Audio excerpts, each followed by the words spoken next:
Blank check with Griffin and David.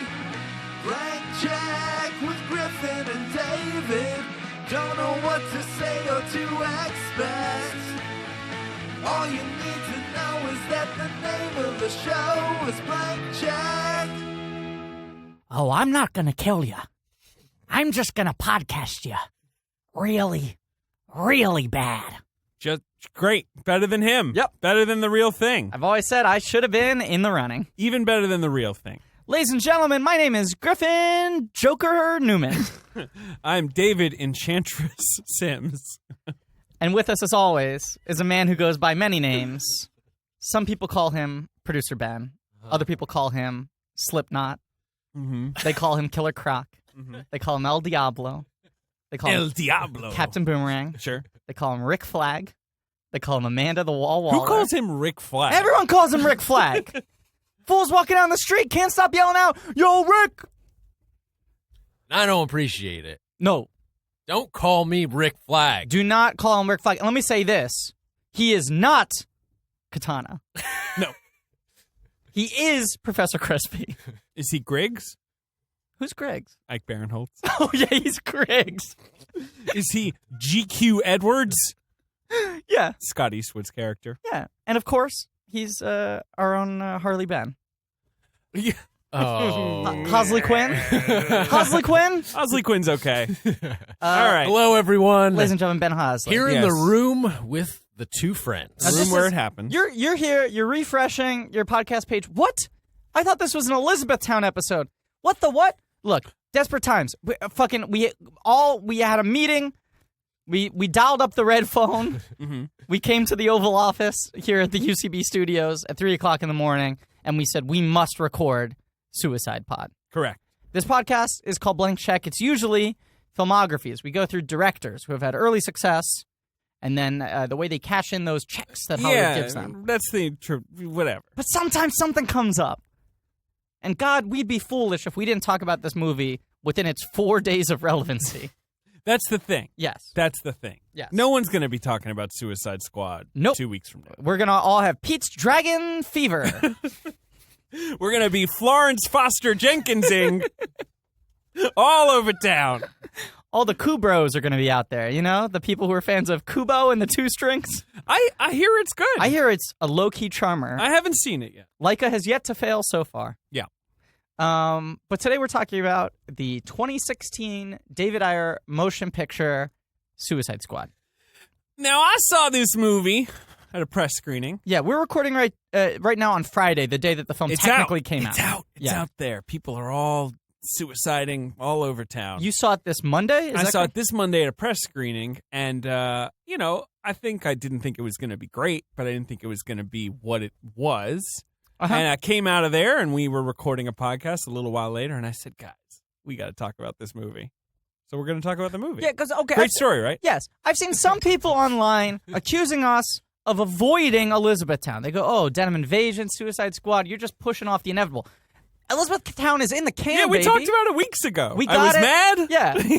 Yeah, he hated it. We bought a zoo already. Like, we're pushing this in because we need to get it out there. But don't worry, Elizabethtown's coming next Monday no matter what. No matter what. I wonder if there would be what would cause us such another pod emergency. If the Maybe- cloud collapsed. Okay, that would be bad. Right? I think Florence Foster Jenkins Month Surprise. Is that what it's called? I keep forgetting. Oh, you're saying if we saw another thing in the next week that we had to talk about first? Yeah, exactly. Yeah. If there was just something that blew our minds that bad. Yeah, FFJ might do that.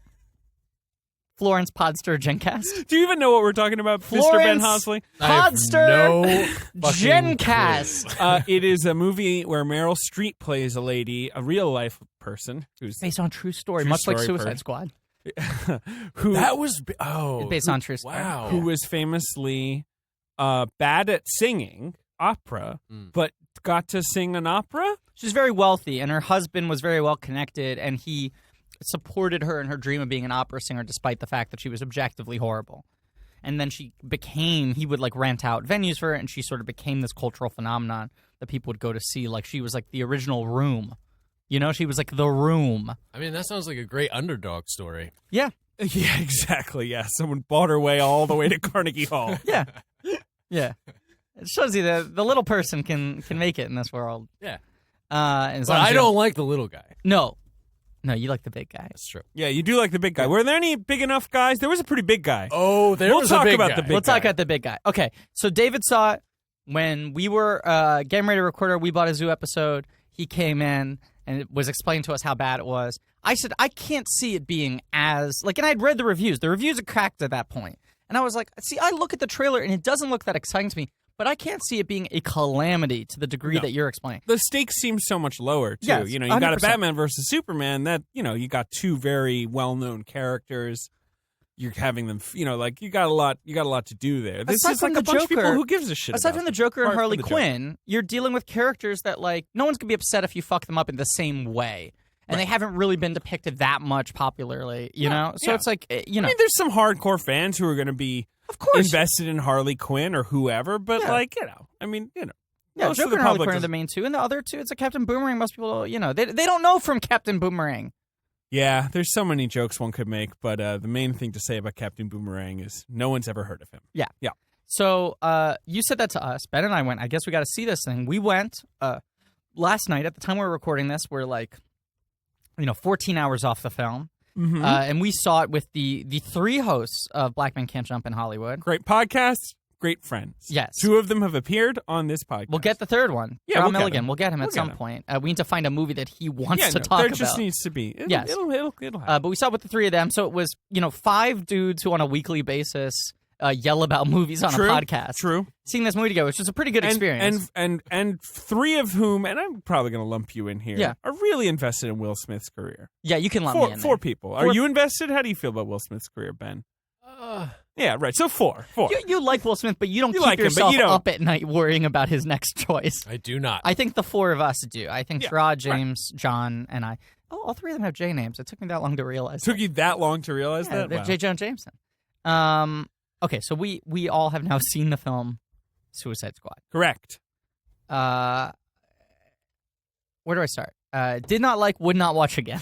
Right. F. Yeah, F minus. F minus. Bad. But we're not just here to pile up on it because this, in the same way, It would be easy to. It would be very easy to, and we're going to take some doo-doos on certain elements of the film.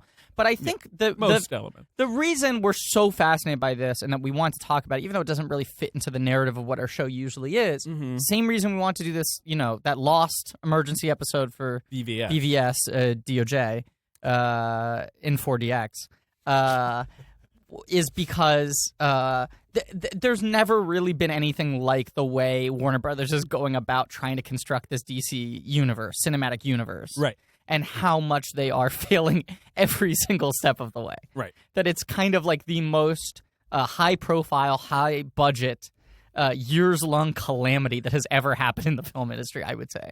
It could prove to, they make money at least, these movies. They don't make enough, perhaps, but they at least probably earn their money back.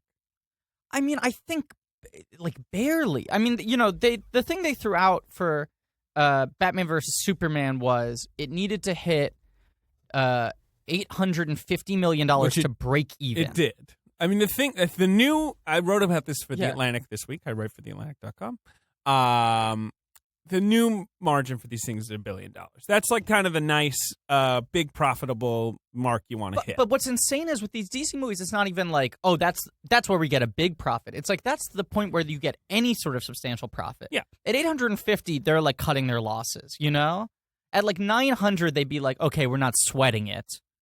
And at $1 billion, they're like, okay, we made some money. Well, it takes $1 billion to make some money for these movies. The movies tend to cost. I've been looking into this. They cost about $350 to $400 million to make and market. Right. And a studio, you can go by the rule of thumb that they take about half of the money a movie makes. Yes. In China, which is now the second biggest market, they only get 25%. Yeah, because that Chinese government. But this movie may not even be coming out in China. I think this movie was banned. China doesn't like suicide. I heard that they're not They don't approving like the suicide. movie. They don't like ghosts. Yes. So Ghostbusters, Crimson Peak, a lot of movies Yeah. don't get to make it into the Chinese market. I read that Warner Brothers changed the this title. movie kind of has a ghost, too. I mean, Enchantress is sort of ghosty. Yeah, and they got a ghost sword. And a ghost sword with a ghost. Yeah. Yeah, anyway.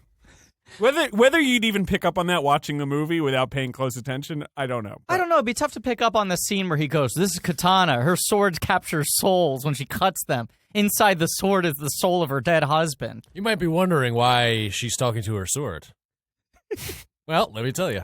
I like that Katana in this movie is kind of just the bowler from Mystery Men. Yeah, right. What do you mean? Like, Mystery Men. Good movie. That's a good movie. Good movie. No, but what I was going to say was, I read today that in submitting the film to the Chinese board, film board, Warner Brothers changed the title because they were like, Suicide Squad's never going to fly. That's a no-go. So Right. they're calling it X question mark question mark question mark. X question mark 3 question marks. I swear to God. Because in the film, the technical name for Suicide They're Squad like is Task Force X. Yeah, Task Force X. And they're calling it X? Even Task Force X would be a better title. Yeah, but it's X? So, So as we've been saying, Yeah. you've got this Marvel movie franchise, Right. Marvel Cinematic Universe. Yes. It's doing very well for itself. It hums along, spitting out a couple movies a year. Yeah. They do well. They tend to be well liked by critics. Yes. You know, there's a spectrum there, but they tend to be pretty, get a pretty hearty thumbs up. So then they make the Man of Steel. Yeah. With Zack Snyder, Superman.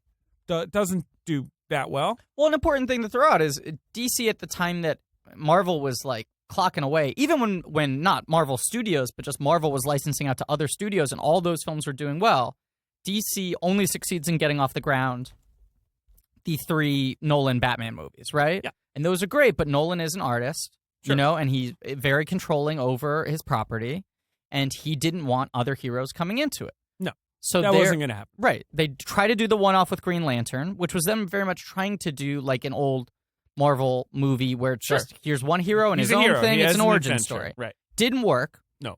But they were going by the formula that was tested. Yeah. They just failed at it. How did his lantern turn green? It was always green, Ben. That's not what do you think Green Lantern's about? That's the color of will or Of hope or whatever. It's a hope? It's like imagination. I'm not very good on Green Lantern. Yeah. The concept of the movie is that he gets a green lantern, not that he's a guy with a lantern that magically turns green. That's what I always thought. So you think he's just like he has a lantern? He's just a regular old lantern man. He's a lantern man. Just a guy with a And then lantern. One day, those his lantern lantern turned green. I swear, I always thought that. No, the concept of Green Lantern is an alien lands in his backyard and goes, "Hey, you want a present? Here is a Green Lantern." Plug this ring into it, and ooh. He's given the lantern pre-greened. I'm sorry. Okay. I'm glad we clarified. Okay. All right. So, but they make Man of Steel. It's not a critical success. It doesn't make a ton of money, but for whatever reason, Dark Knight they Rises, decide. yeah, but that was the thing. Dark Knight Rises ended, and they were like, "Okay, now we get into it. Now we're going to do the other ones." Oh, and they'd also tried to do Superman Returns, and that we both agree is a very underrated movie. But that's in the middle of the Nolan. Yeah. Batman. But when Man of Steel was set up, it wasn't clear at that point that they were going to do an interconnected universe. No. There were some little droppings, but it was like that's very much a standalone movie with some odd references to other characters. So that's right, but they decide financial sort of success and critical sort of success, be damned. We're going in on this. Well, that was by Snyder. By all accounts, they were already sort of prepping and breaking. They were going to make a on Superman sequel. Man of Steel 2. Right. And the movie comes out early or late June. Yeah. By the time Comic-Con happens, which is a month later, the response to the film has been pretty mixed at best, right? Yeah. And it did well, but not But insanely nonetheless, well. people are like, well, look, it's a franchise era, and they're going to make another one. I heard that they had the Hail Mary pass idea to do Batman versus Superman 5 days before Comic-Con. they Because they wanted to announce it there and get everyone pumped up.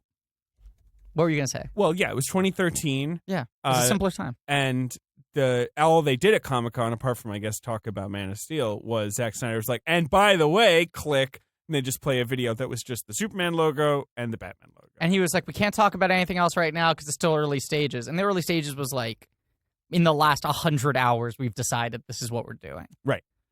And then Batman vs. Superman comes out, and we talked about it. And you can listen to snippets of that conversation Yes. in a past episode that were recovered from a Mangled Core A by lost our episode. great producer. It's a lost episode, but it's a little bit out there. Uh-huh. We have our thoughts on that, but let's move past that. Yeah. But then they also, on the schedule, when they planned out this Mm-hmm. Batman version, they put Suicide Squad on the schedule. Very early on, which was surprising. Very early. They were like, and you know what we're also going to have is a Suicide Squad. And everyone was like, Suicide Squad? You're leading with that? Curveball. Yeah. Curveball? Because already DC was eschewing the trend, or, at least the format that Marvel had set up of, like, you're going to set up each of the characters in their standalone movie, and then you get to the Avengers, Yeah. All in due time. Like, long game, sort of like patient play out. Marvel was very careful after, I would say, an early misstep in Iron Man 2. Yes. Where it seemed like, they were just kind of messing with the movie to kind of set Yeah. things up. And then they were like, okay, well, like, there'll be Thor, and there'll be Captain America. You're going to get to know everybody. And then we'll do it in Avengers, and then they're all going to be there. But let's also say, like, that was probably the biggest gamble in the Big history gamble. of filmmaking. We talked about it on the BVS Yeah, episode. because Big Marvel gamble. went out on their own, went to Merrill Lynch, Yeah, we've talked about got this. a $2 billion loan to self-finance loan. their own movies. And if they had failed, if the movies had failed, or even like 3 of the 5 had failed, We talked about this exact thing. Did it make the Lost Cut episode, Yeah, though? I think did? it- I think okay. it did. I don't know if it made it. I just think it's insane to point out that if those movies had failed, or even a couple of them had failed, and they had lost money, those characters would have defaulted to Merrill Lynch. Right. That was the nature of the deal, was Merrill Lynch would have gotten control of Iron Man, Hulk. All that stuff. Right, which is insane. They took a big risk, and it paid off, like, hugely, right? And you get to the Avengers, and it's like, well, now we don't have to set up each character separately, which Right. really ties into what we're talking about here today. Indeed. You can just make a movie where you hit the ground running, and it's just about what's There's it like Thor. if We know what these his deal characters is. are together. We know who they are individually. What's the movie about them being together? So, but they put this on the schedule, and according to recent reporting, which you can read in the Hollywood Reporter, David Ayer, Mhm. who had directed like End of Watch, he directed the war movie Fury. What else? I thought it has was he called done? Furry. He did Street King. He did Street Kings a while back. Not great. Did No. he do Harsh Times? He did Harsh Times as well. So he's and kind of Sabotage. oh, are yeah, his that films. movie is fucking weird. Yeah, he's a weird filmmaker. But he mostly does these very gritty, very male. He started out as films. he wrote Training Day, which was and his big thing. He wrote The Fast and the Furious, my friend. Yes, he was Um, one of the writers on the Yeah, original but, Fast and you know, Furious. he, Yes, yes. he was kind of like, he wrote Dark Blue, he wrote SWAT, he wrote these sort of like gritty crime dramas, very like street level LA set stuff. He's ex-military. Yeah. He's very into sort of machismo Loves and weaponry and Guns. It loves guns. Dude fucking loves guns. Now, but he's not. He's not my favorite filmmaker. He's not mine either, but I find him to be a very interesting Some filmmaker. movies he's made Yeah. have been at least interesting. Others, like he has a visual sense at least. I am interested by the films of his that I don't like. Kind of grosses me out a little bit, He but does too, but it's an interesting voice, and he's a particular voice. he's tapped as the writer-director, and he has 6 weeks to write the script. Yeah. Because they are so strapped for time because they wanna put catch this up on the tomorrow. schedule. So that's problem A. Which maybe That's not great. but Give him a also- little time, especially as complicated a movie as this. creatively, for the sake of your larger universe, maybe don't put Suicide Squad before, Wonder Woman and The Flash and Justice League. Like, there's this whole thing about this movie exists to try to subvert the formula. Right. And like when it's Guardians the of the formula Galaxy, doesn't even exist yet. So, which, not that the films are too similar, right? But the idea that Guardians of the no, Galaxy, they are. well, Guardians of the Galaxy also had the marketing hook of like, these are the worst, Mhm. like these are the worst heroes we got. This is a ragtag group that shouldn't Sure. even be together. And that was like the 10th Marvel movie at that point. Yeah, that was when they did their curveball, Right. essentially. So we already like had a formula established to subvert. Suicide Squad is subverting something that hasn't been established yet. Right. And it's also making a movie about like how crazy is it these villains have to be the good guys when we haven't even seen them be bad guys yet.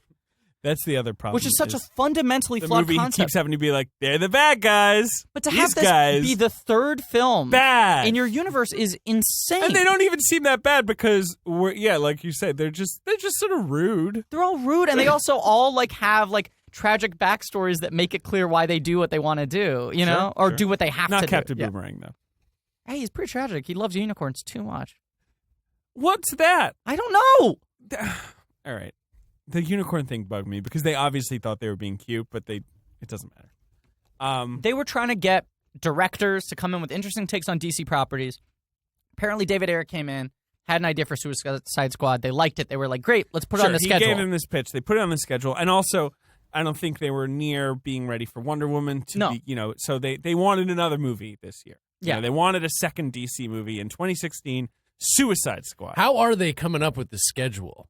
I imagine them in a boardroom throwing darts. I think so. Well, it's this weird thing where it's Ben, I think so. Well, it's a lot like, can we do like June 6, 2017? Marvel's already got something there. Or, it's a lot of like planting flags and That's then the maybe big thing. moving flags around and then, filling those gaps up. Or But like, it sounds like a lot more effort went into that. Than making the films? Yeah. Than writing them at the very least. And the production seemed difficult, but the writing seems to be very quick. No, there is this thing now where it's like there's like squatters' rights where like all these studios okay, Disney knows they're going to be making a Star Wars movie every year for the foreseeable future. Yeah. So they've just planned their flag and been like, we have December 21st or thereabouts every year from here on out. Marvel knows they're making at least 2 movies a year. So Marvel has similarly staked out the dates. Right. But Marvel's not like putting the cart before the horse. They're just like, we're going to hold this table and we'll put something there. Right. We have a lot of movies we're developing. We'll figure out what we put there later. But they have dates into like 2021, right? They do. And animation they do that with too because those films take a while to make. But DC was literally just like, okay, we have no films in pre-production. Let's map out dates for the next 8 years and then come up with films to fill them in. Oh, good. That's a smart way because to go they about just that. like they're like a couple really coveted dates to launch like a big blockbuster, and they wanted to just get some of them. Sure. But Suicide Squad got like pushed up way early in the production pipeline. So he had little time to make it. Yeah. And then he made it. Yeah. He gets this big cast for it. Little time to write it. Little time to write it. Then he made it. Yeah. And I'm just going to really very rapidly recap the supposedly torture production reported by The Hollywood Reporter and other sources. Yes. He made it, and they didn't love his cut. They thought it was a little grim. Yeah. And then there was this trailer that like a trailer company made that was like all wacky with like Queen on the soundtrack. And they had like Hot Topic, like yeah, flashing visuals. Day-glow, like tattoos and stuff. And they were like, ooh, we like this. And because so people liked that trailer. They were like, that looks fun. Unlike Batman vs. Superman, which was so dour. Well, this is the other thing. I think Warner's maybe getting a little nervous about how grim Batman vs. Superman was, how long that movie was. Yes. So they go to the trailer company and say, why don't you make us a cut that's maybe a little more peppy? And they test Ayers and the trailer company's cut simultaneously against audiences. The trailer cut wins. Which is insane. By all accounts, this very is the first time unusual in history in Hollywood they've to asked do something a like marketing company to recut a movie to make it more like the marketing. But they reportedly they keep Ayer around. They're always abiding by DGA rules. They're making sure he's the director. And he goes along with it. Maybe because he wants to make a Suicide Squad 2. I have no idea. He's already got his next movie set up at Netflix with $100 million budget with Will Smith. Crazy. Yeah. But a lot of the battles the studio won. So the studio wants exposition leading with all these like crazy fun visuals. So that's in there. Yeah. Like a lot of stuff like file card, sort of like flash card, kind of like quick stat info. Killer Croc is a crocodile, loves to eat fish. He likes BET. Blah, blah, blah. But can I say something? Those quick flashes... Wiggles. Wiggles. Yeah. Those quick flashes are so quick, I couldn't read all the shit. No. You pick up maybe one little joke and then They have like 40 things written on each still frame. Well, it's doing that like more is more, right? Just like overload. And so... and then it's also, this wasn't specific in the, but it's also pretty obvious that they were like, let's file this down as short as we can, which it shows. It's a little incoherent. And they did a lot of reshoots. I don't know where they the did some reshoots. were. We don't know. The movie feels ramshackle, but it isn't like, because the rumor at the time was like, oh, they're going to add in more jokes. The movie doesn't have any jokes, so it doesn't feel like they added in a couple funny scenes. I don't know where the reshoots were. The scenes that I've been hearing chatter about, that stink of reshoots are like the bar scenes. Which is probably the best scene in the movie by default. Whatever. I wasn't a fan of that scene, but I guess I'm not a fan of any scene in the movie, but I think it's the one that comes closest to working. I think they by its own relative merits. I don't know. I don't know what they reshot. They certainly added stuff in. I don't know. But anyway. Here it is. Can I point out a couple other things? And it's going to make a lot of money. Yes. Well, it already last night did $20 million. At the time we're recording this, it's looking to make about $140 million opening weekend. By the time this episode drops, you'll know how much it made and we'll be crying. I'd like to point out a few more things to contextualize, because I think this movie's a weird case. One is that Suicide Squad, because I hear a lot of people going like, well, I don't know, I haven't read the comics. Like, what's Suicide Squad like in the comics? Suicide Squad was never a big title. No, but it got revamped recently, right? Yes. Yeah. It was created in the 70s. It was always just sort of a great idea, which was make a Dirty Dozen with bad guys. Yeah, it's kind of like the Thunderbolts in Marvel. Yes. Yeah. But it was, in the 70s and 80s. It had like short runs. It was always kind of a cult property. They revived it. They revived it. Is Captain Boomerang here? I almost called him Captain Kangaroo. Captain Kangaroo Garan. They revived it recently, and the new version, which now featured Harley Quinn, was very popular. This movie, the lineup in this film is not reflective of any lineup that's ever existed in any version of the comics. Is that true? That's true. They're now doing a new Suicide Squad run with this exact team. Right. But a lot of these characters have never been part of the Suicide Squad. They certainly have not been part of the Suicide Squad at the same time. But they have existed as villains in DC. They're various comic book villains. I just wanted to clarify that. And this movie does not in any way loosely or tightly adapt any specific storyline from the comic books. Okay, fair enough. Even more so than most comic movies we're getting now, where it's like, Civil War is like 25% based on the Civil War miniseries, but really its own thing. They threw some other stuff in. Right. There. This movie doesn't even have a starting point of what it's riffing off of. I think he just came in with this idea, and this is the big thing. The DC Universe films are so much trying to define themselves in opposition to what Marvel's doing. I guess so, yeah. They're succeeding in that they're defining themselves as bad. Yeah. Right, which is the kind of the problem. And let's make it clear. Like, okay, so David, you and I both are Marvel guys. I'm more, when I was a kid, read a lot of Marvel comics, didn't read as many DC Those are the characters we care more about. That's fair. With the current, spat of Marvel films, I think you and I are both kind of mixed on them. I mean, some of them we love. Some of them we don't care for at all. Yeah. I have a lot of problems with what they're doing to the film industry at large. Agreed. As seen in this film and the interconnected Universal monsters, like cinematic universe and all this shit. All these Marvel universes. And I think the Marvel movies Get ready for the Lego Ninjago movie! Yeah, right? I think the Marvel movies are also getting to a point where they're starting to collapse under their own weight. I think the universe is becoming a little too big. I mean, the thing about it is, I didn't particularly like Captain America Civil War. We both saw it and enjoyed it while we were watching it, and I've disliked it more the more I think about it. The more I think about it, I didn't particularly like it when I saw it. We watched it, we were both fine with it. We were fine with it. There were elements, obviously, that I enjoyed, like Spider-Man, and, there's good stuff. There's good stuff in it, yeah. And yet, I didn't really like it, and yet, I got to admit, certainly one of the better blockbusters of the season, certainly one of the more... Probably the best I've seen this summer, by default. I would put it way behind two movies. Which are your two? Ghostbusters and Star Trek Beyond. I haven't seen Star Trek Beyond yet. I'm seeing it tomorrow. Those are the as two of this I recording. actually liked a lot when I saw it. I'd say Ghostbusters. Oh, I liked Neighbors too. That doesn't quite. You're right. I'd probably put Ghostbusters and then Civil War.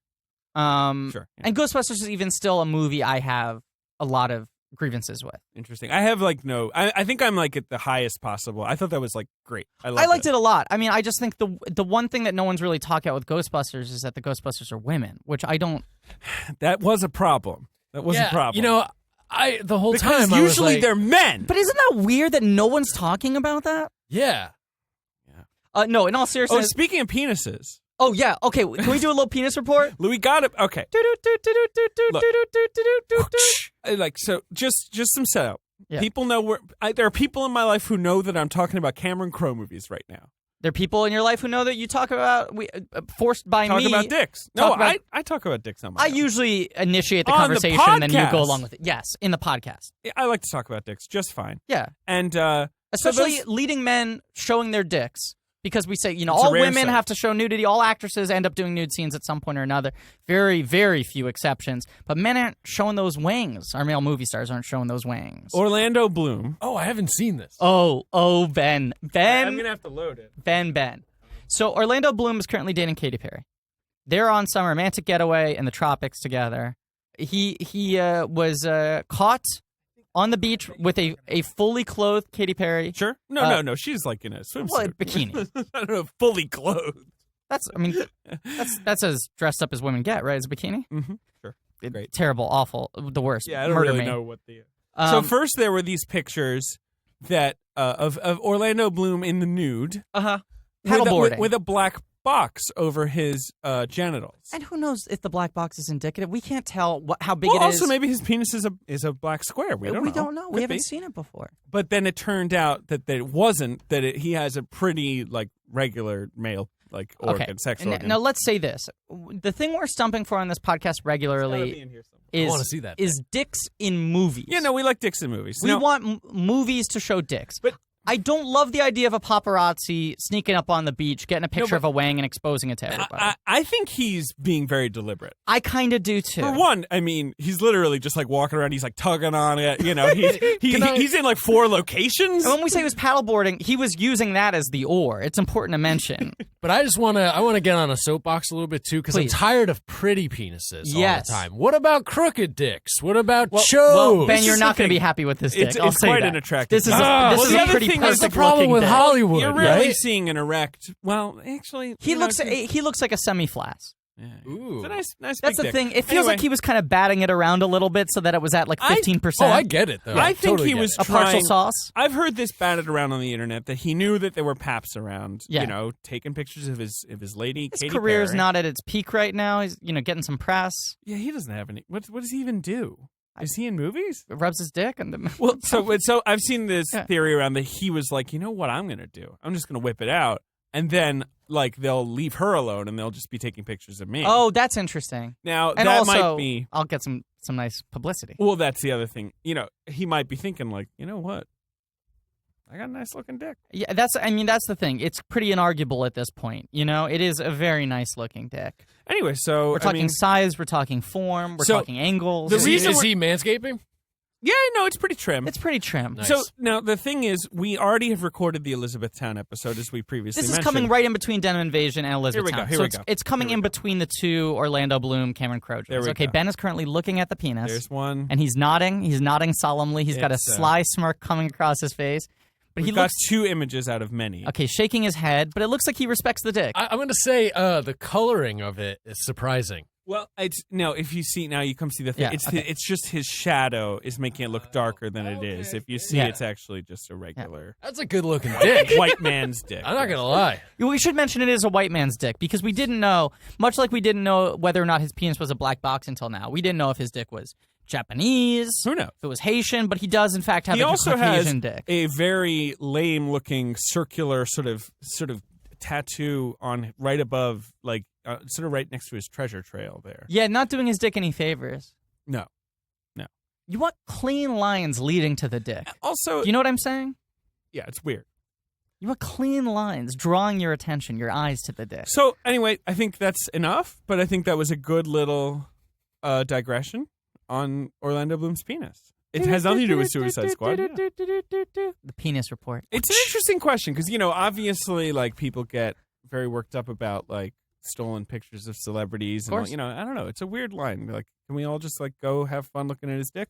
I think we can. I think the weirder thing, this manipulation where celebrities and their publicists are, like, making up stuff. Yeah. Like, so that then gossip places pick it up. And, Yeah. like, if that is something that he did, like, purposely, I mean, I'm sure you guys are joking, but, like, even they throw Not around. Really, it could. No, Who I knows? think, I'm not Who really knows? joking. I don't I know think it's anything. entirely within the realm of possibility. Like the Taylor Swift, Kim Kardashian thing is just a farce, and like it's just for Sure. like It's all press just and for- Well, look, publicity. At it's one so element, weird. it's a farce. Either like she was lying before for publicity, or Right. this feud now is for publicity. And the amount of, I'm not going to say anything on mic, but the amount of couples that I have, as someone on the very, very far out peripheries of like the entertainment industry, the amount of relationships I've had confirmed to me were just publicity stunts. Just made up. Yeah, just like very like, well Tom covered. Hanks and Rita Wilson? Yes. That's crazy. Yeah. Yeah. Ronald 30 Reagan, years. Nancy Reagan. They just did it for the All headlines. these bullshit Hollywood relationships. You know? Yes. Good looking dick though. Good Nice looking dick. Okay. All right, Suicide Squad. So the film begins with Amanda Waller. No, it doesn't. The film begins with Deadshot in prison. This is important because they introduced Oh, yeah. Deadshot 3 times in a row. They introduced Deadshot like 8 times, and they give him a flashback near the beginning, and then Yes. they give him another one, like in the middle of the movie. Okay, this is what I'm getting to, okay? So the very opening of the film is Deadshot in a prison Yeah, cell. punching bag. Right. And I believe he's talking to Ike Barinholtz. Yeah, The great Ike Barinholtz, who I think is actually good in this movie. He's fine. He gives some personality, which a lot of the other actors, are not able to do within the confines he gives of some this film. personality, and then his character literally disappears. Yeah, Disappears. After being after ominously being told threatened. like you're in trouble. What? Like, I know. I'm like, oh, there's gonna be some like Joker torture scene with like Barinholtz. No, Well, you have the scene where he's rubbing his head, and then they just cut out of there. No. Yeah. It doesn't happen. Nothing happened. Okay, Ike Barinholtz and him are talking, and Will Smith is like, well, I swear to God, when I get out of there, I'm going to, like, fucking shoot you. Right, and I'm he's gonna like, prove it. It's like an intimidation scene. He's trying to get him to freak out, and then they show him being pulled out of the jail cell and, like, beaten by the guys, right? Right. Then we cut to, and what song is playing? I don't remember all these fucking music cues, but it's every new character introduction comes with, like, a obnoxious needle drop.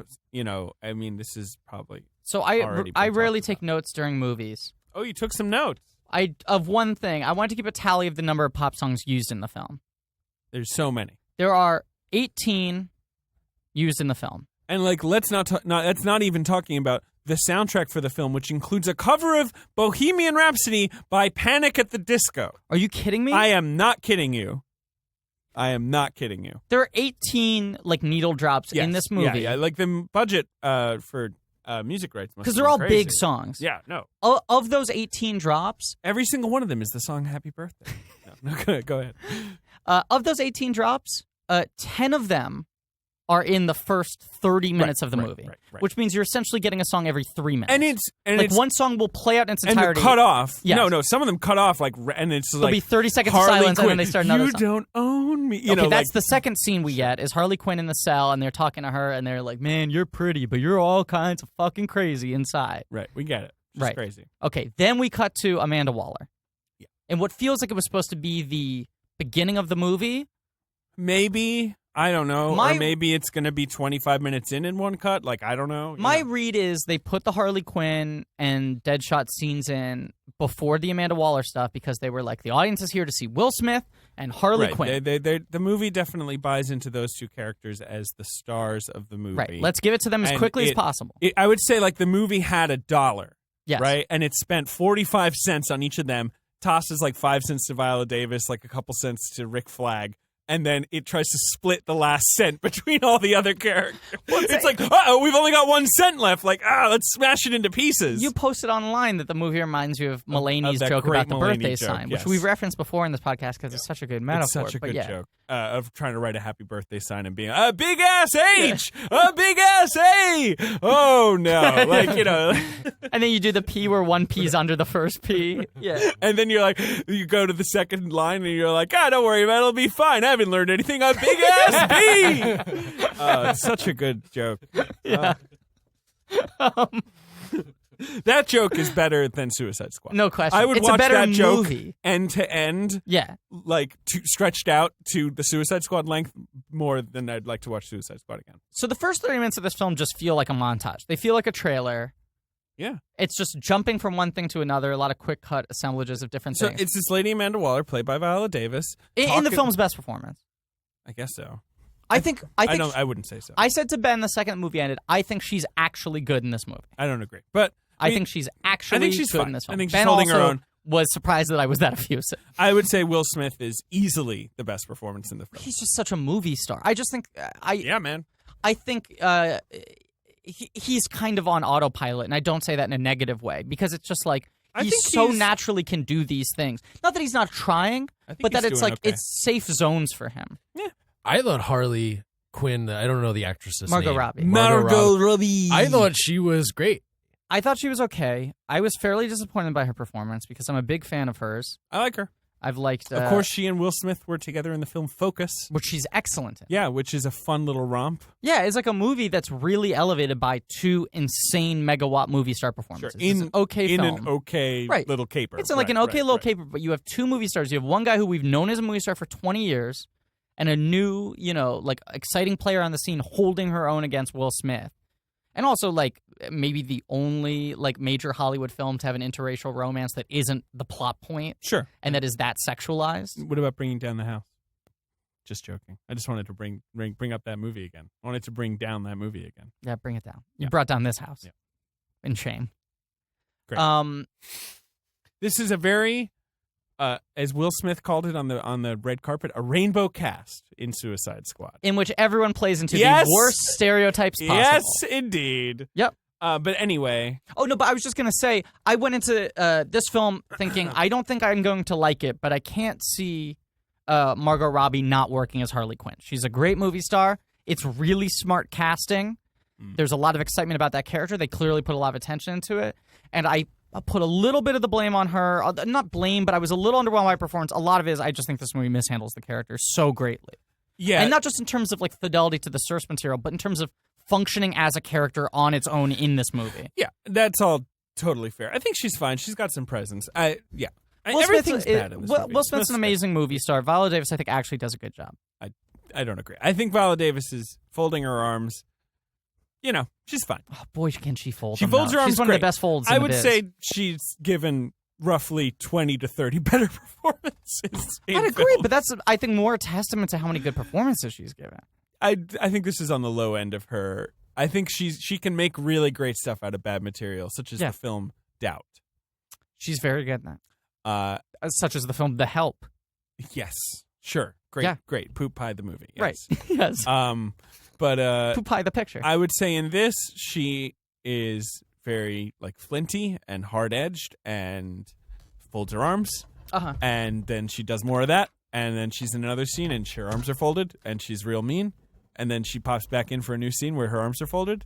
And then she shoots 80 people or whatever for 1 second. Well, let's not get ahead of ourselves. So let's go ahead and get ahead of ourselves. There's like 20 minutes of the film, 15 minutes or so. That's like Viola Davis at dinner eating the shit out of some steak. Very nice looking, delicious steak. In a restaurant that I'm going to assume she owns. I like the idea of her character on the side owning a fancy restaurant. Because no one else is in the restaurant. No one else is in it. There are like 3 scenes in this restaurant. The end credit scene happens at the same restaurant, right? Yeah. It does, yeah. She's really like ciphering that steak, so to speak. Yeah. She's Joey Pantsing that It's a steak. handsome steak. It's a handsome much steak. like Cypher's steak. Very well photographed, looks delicious. She eats it well. Maybe most of my compliments for the film. yes. For her steak performance eating, might be the steak eating is really exemplary, and I haven't seen such good steak eating since our boy Joey Pants. He put a pair of pants on it. No kidding, me too. It's always funny.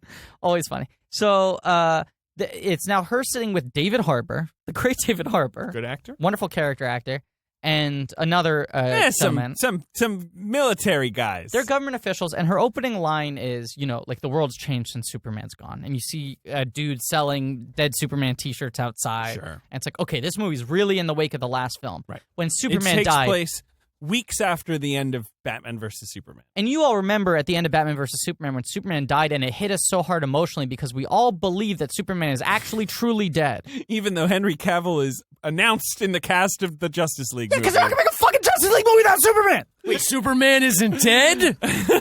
What the fuck? You were so moved when he died. When he died, did the Rumble seats did they make you cry in some way? Did they cut onions for They you? stabbed you in the heart. Why didn't you They guys? did. They should do some money in shopping. You We should guys have seen this in 4DX. the Rumble. That's what it's called, right? 4DX. You're right. We should have seen it in the Rumble. We should have It seen would have this been in the 4DX. constant smell of gasoline, or whatever. Yeah, or shit. Just fucking diarrhea piped into the theater. This movie feels like being in a room filled with diarrhea. Really. So she's gunpowder. That would have been Oh, yeah. perfect for a movie theater. Or fucking used condoms because the Suicide Squad's so wicked. or dead pigs. Yeah. Okay. Okay, so Amanda Waller is in this fucking restaurant, and she's like, the thing, I just have to point this out because this Point it drives out. me insane. Point it out. She goes Superman's gone. We don't have someone to fight for us. Sure. We're lucky now that we live in a world with metahumans. The first big guy we got, Superman, happened to align with our politics. Sure. But what if the next guy doesn't? Right. And she's essentially saying we need to create a backup deterrent. plan. Yes. Right. Yeah. Something that is capable of combating someone as powerful as Superman if they decide to fight against us. Right. Excuse me, the last 2 movies were about how much the government hated Superman. Right. But then he sacrificed himself to stop the poop monster. But she says, we're lucky that his politics aligned with ours. The first movie ends with him taking a satellite out of the sky and being like, I don't fucking work for you. Right. I'll do what I want to do. Fuck you.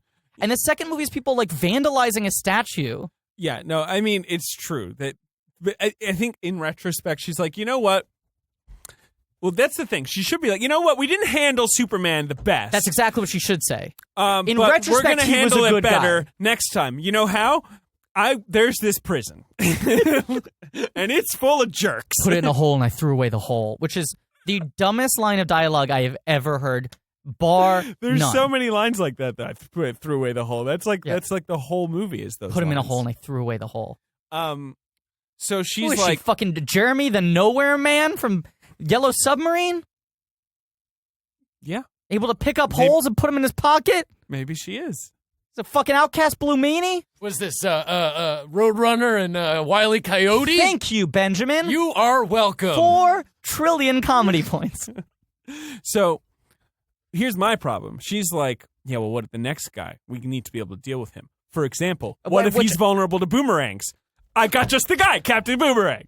What if he is in a swamp in Louisiana? Killer Crocs on the case. Like, she comes up with the worst list of super villains that you could get to combat Well, yeah, okay. an alien with, like, omnipotent powers. And the way the scene's constructed is for like 10, 15 minutes, we're just watching her in this restaurant, dropping files in front of these people, and then you cut to a big flashy sort of like we get the title card and we get commercial the facts. for a hero. It's like a trading card. You get a trading card with their stats, and then you get a little glimpse of what they do. It should have been a PowerPoint presentation. It should have been a PowerPoint. That's what those videos were. Show, don't tell. Ben, Thank you. like old-fashioned technology, though, and this, a lot of folders, paper. I mean, I'm an analog guy. I was gonna say, Which is why he is the man in charge of a digital podcasting network.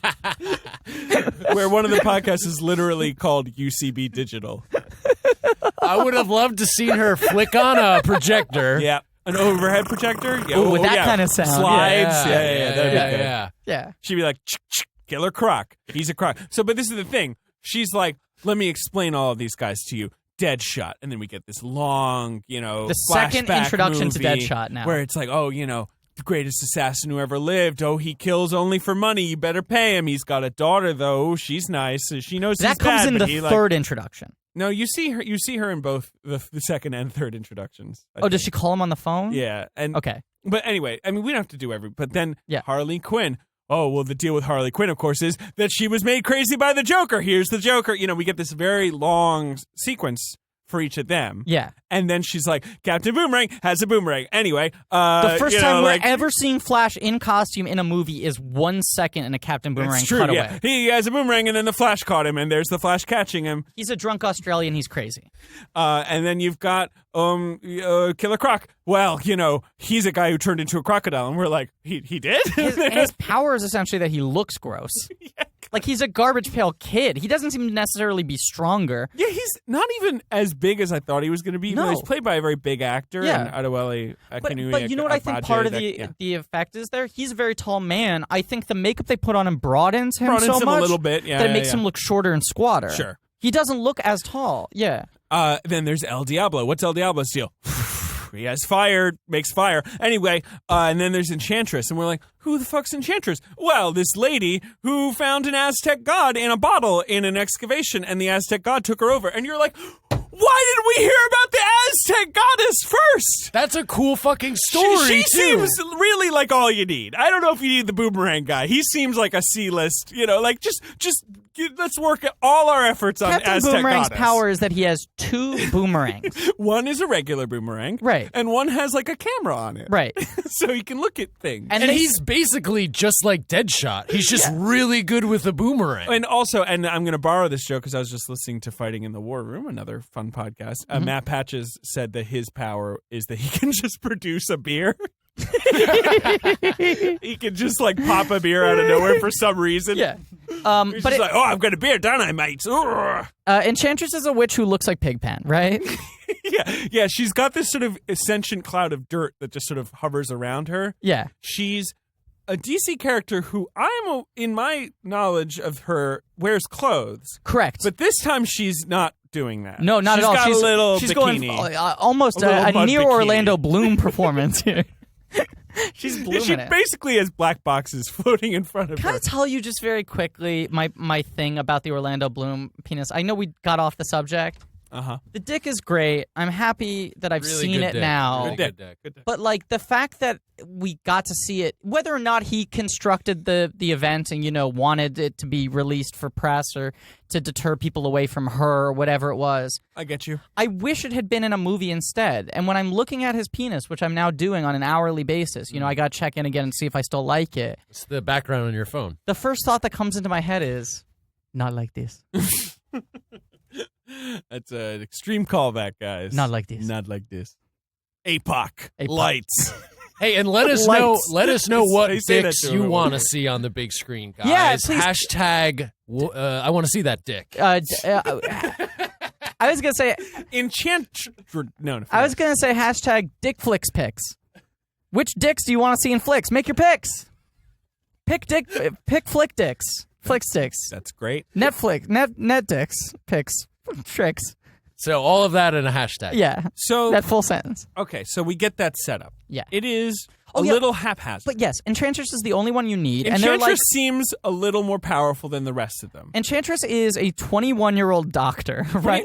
Right. Who likes to go Played by spelunking. Cara Delevingne. How do you? Yeah, Delevingne? Cara Delevingne, who likes to go spelunking, and then every once in a while, Viola Davis has her heart. No, this is the thing. Yeah. Right. Okay. So in those cute little flashcards, Yeah. it says like has an ancient brother called Incubus who is 1,000 million years Yeah. old and wants to kill everyone. And so I remember like glimpsing this and being like, oh, that seems like That's a a lot of problem. information. So they ask her, right, how do Yeah. you control the? And she's like, oh, I got a heart right here Got a heart in a suitcase. in a I suitcase. poke it when I want to. Yeah, it's really efficient measure of control. She like pokes it with a chopstick practically. Yeah. And then they're like, that's all you do to control her? And she's like, no, I did another thing. I teamed her up with a guy to be her security detail who I knew would fall in love with her. That's like a terrible idea. What is that controlling? That's adding more chaos. And also, Amanda, how can you know the mysteries of the human heart? I mean, these things are so unpredictable. So she teamed Enchantress up with Rick Flag, The most charismatic and exciting member of the Who is- Suicide Squad. a man Yep. with guns and a flat top haircut, played by Joel Kinnaman, who's in the Is a man. military. Yeah, Yeah, Joel Kinnaman is a man. he's very good with weapons. We're told. Because the team was really light on that, you know? Yeah. Not enough weapons training in the team. We got that guy whose superpower is best at guns. Yeah, shoots guns. And the dude whose power is... boomerang. Shoots boomerangs. And we got Harley Quinn who weaponizes her sexuality. And has a mallet? Yeah, she's got a mallet and a bat. She's got both. David, she's versatile. Yeah, wears something that's like below hot pants but above a thong. Yeah. Kind of Yeah. like a wedged short. I don't really know how to describe what she's wearing. I just kept on thinking, like, watching the movie, I was like, there definitely was some PA who had to, in between every take, like go like, wedge it back up into her butt. Sorry, Margot, you know what I gotta do. And she went, yeah. And then they just have to pull, like, give her a wedgie. Yeah, no, for No sure. question. I think our friend Chase Mitchell said that he tweeted there's something along the lines of the Hispanic character in this film El Diablo. is a gangbanger Correct. with tattoos all over his face, and the Japanese character in this film, Katana, who we'll talk about in a second, is a samurai. And if there was a Canadian character in this film, he would be a bottle of maple syrup. Can I add on to that? That's a really fucking good joke. It's a great joke. Well, he's Yeah. very good at writing jokes, Chase. Yeah. Yeah. Can I add on to Previous that guest. that the Native American character in this film, Slipknot, is also killed immediately, and his death is immediately, like, forgotten? So this is, I knew. Much like we did. True. Maybe that's the point. No, Maybe. probably not. I knew that Adam Beach was in the film because I'd seen him on like the posters. It's on the posters. And then when Amanda makes this presentation, oh, and by the way, she makes her formal presentation at the Pentagon, and we get a very useful title card saying the Pentagon, Washington, D.C. Correct. When the Pentagon comes on screen. I don't know if there's another title card in the movie. That really made me laugh. There are a couple, because there was one that There's said, Midway like... City. Yeah, no, and there's one that said, like, Cresser Laboratories, a division of Wayne Enterprises. Oh, yeah, that's right. They do. Which is just do like, say they that. just want to make it look like, see, we know how to connect stuff. Interconnected. Yeah. Anyway, but she makes the formal presentation. No, but David, that title card was helpful because, I mean, it looked like Washington, D.C., but there are so many buildings with 5 sides on them. So many colossal 5-sided, like perfect Polygon shapes. buildings? Yeah. Anyway, she makes the presentation, mentions all the characters we just mentioned. and Again. then Adam Beach's head is among the heads. She does not mention him. There Doesn't definitely, mention him. There definitely was shit cut out. No, of course. And then he shows up later, and Rick Flag, basically off screen, is like, this is Slipknot, his powers, he can climb anything. No, they said his ropes can help him get away from any situation. And the- you're like, what? And then he's like, then immediately something happens. He's like, I'm out of here. Like, tries to climb away, and then they blow up a little bomb in his neck, and he's dead. Yeah, so in the comics, his whole thing is that he's, like, created a better rope that's, like, indestructible, and he can use it to, like, climb out of situations. Good rope. In this movie, his ability is pretty much that he's got Rope guns! Yeah, he's got a rope gun. Not even like a grappling gun, but he's just got like a gun that shoots rope, and he ropes from one place to another. He ropes from exactly one place to one other place before And that his second death. place is his death. He ropes to his death. Slipknot! So they're controlling Enchantress by poking her heart with chopsticks. Everybody else is controlled by having a little thingy in their necks that could blow up if they inject disobey. them. They get the gang together. It's controlled by an app, Yes. which seems, a little too easy to countervene. I don't know. Every character has an on-the-nose pop song played during their flashback introduction, and also a different on-the-nose pop song played during the recruitment of Sure. like Rick Flag meeting everyone one by one. And Rick Flag, he doesn't like these weirdos. He Despite doesn't the like fact, the job he's been given, even though he's in love with an Aztec witch. yeah, Yeah. like he's like, these fucking freaks. Anyway, back to this ancient goddess of death who I share a bed with. Yeah, right. Her name is June Moon. Yeah, Dr. June Moon to you. Yeah. The lady that Enchantress is inhabiting. So Yeah. anyway, the film is about them trying to be ready to deal with a problem, right? Uh-huh. After they get the team together, they kind of get them all out of prison. Immediately, they cause a city-destroying problem. Correct. Because her method of controlling Enchantress, poking Yes. heart, that goes wrong right away. What a surprise. Immediately, Enchantress, they send her on some mission. She's like, actually, I don't want to do that. I want to take over the world. Bye. Leaves. Enchantress is never part of the team. She's doing solo missions before they assemble the team. And they're going like, once we assemble the team, she will be part of it. Right. And you also think they lock up all these people, right? But June Moon's Lock the allowed. gates? They lock the gates. They did lock the gates On all of our favorite characters in this picture. Right. Yes. But they're letting June Moon walk around in the world Yeah. and be like part of, society. But if she, during a dream, happens to say Enchantress, She just got to whisper, Enchantress. and then she Enchantress. loses all control, and that's how she gets her brother out. Turns And into a She mud doesn't monster. like it, though. June Moon doesn't June like Moon it. hates She it. complains. She's like, oh, do I have to become Enchantress again? And I would like them to be like, yeah, like, you wouldn't be around otherwise. Like, it's only because of Enchantress. Also, we don't why- need June Moon. Yeah. the rule any time when you conjure something by saying it is you say it 3 times. Yeah, you should have to say it a few I times. wanted her to be like Enchantress, Enchantress, Enchantress. Yeah. That'd be good. She also, like, Would have made it better. every time she says it, it's Or they just could have kinda, said something like, it's morphin time, Yeah. and then proceeded to do it, Right. like the Power Rangers. Ooh, I would have liked that. Yeah. Every time she says it, it feels kind of tossed off. Like, they don't choose the, like, tortured, like, oh, God, Enchantress, or her, like, Enchantress, Yeah, no, it's like, more by the like, power of Grayskull. it's kind of like being like, hey, could you get me something off that high shelf? And she's like, okay, Enchantress.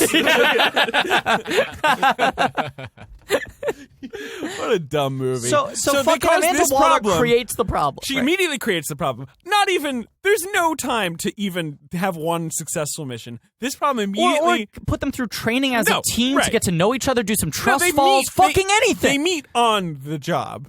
They like bring them all to a camp. Scott Eastwood is introduced and not really introduced and just Is does he? nothing for the 'Cause entire I film. asked Richard, our past guest Richard Lawson, when we left the screen, I was like, oh, Scott Eastwood? Who is He's like he? ninth build in this film. And he's like, oh, he's the guy who, like, died at the end, like the military guy. And I was like, oh, that was a character? I didn't realize. So from what I've heard, he was originally cast to play Steve Trevor, who is Wonder Woman's boyfriend. Okay. And the Wonder Woman film, which was being made after this, as they were locking down the script and prepping on that, That's in set the in very the past. early stages, well, that was the decision Sure. made. Oh, it was originally going to be set in the present? So Okay. now suddenly they couldn't use Steve Trevor because they've established him as being in the 30s or 40s. Sure.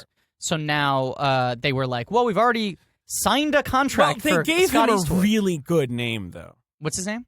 Oh, you don't know his name? GQ Edwards? Yeah, they never say it.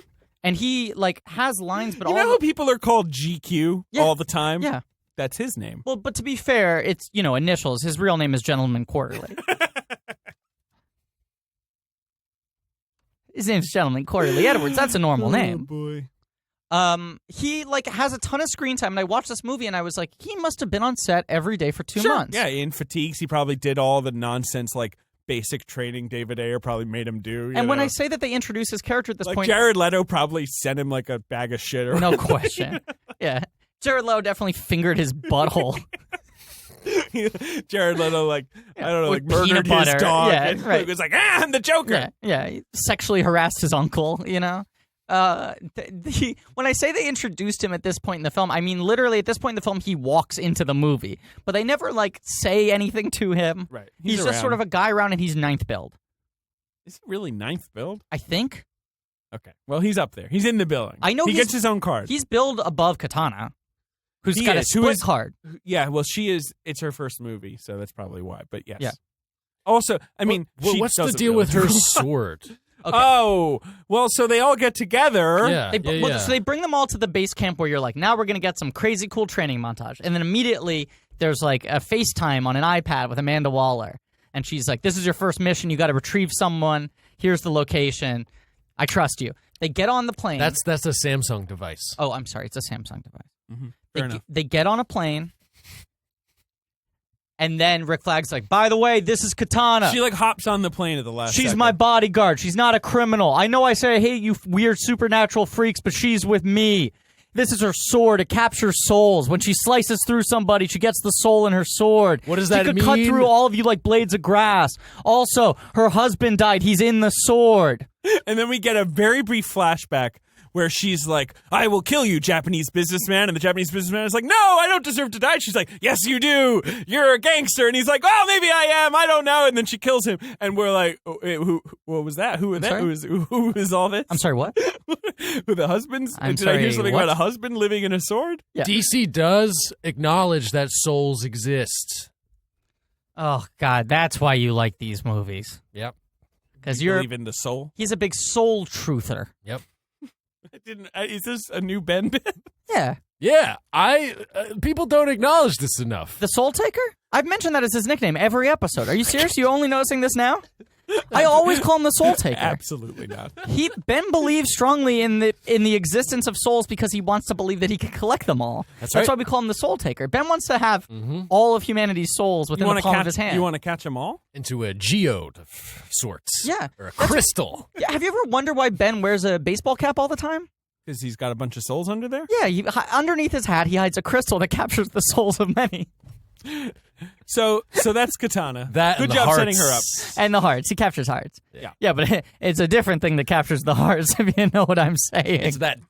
Wait, Ben. We're all Ben, over the place. Ben, Guys. Please, Ben, please. Come What? on.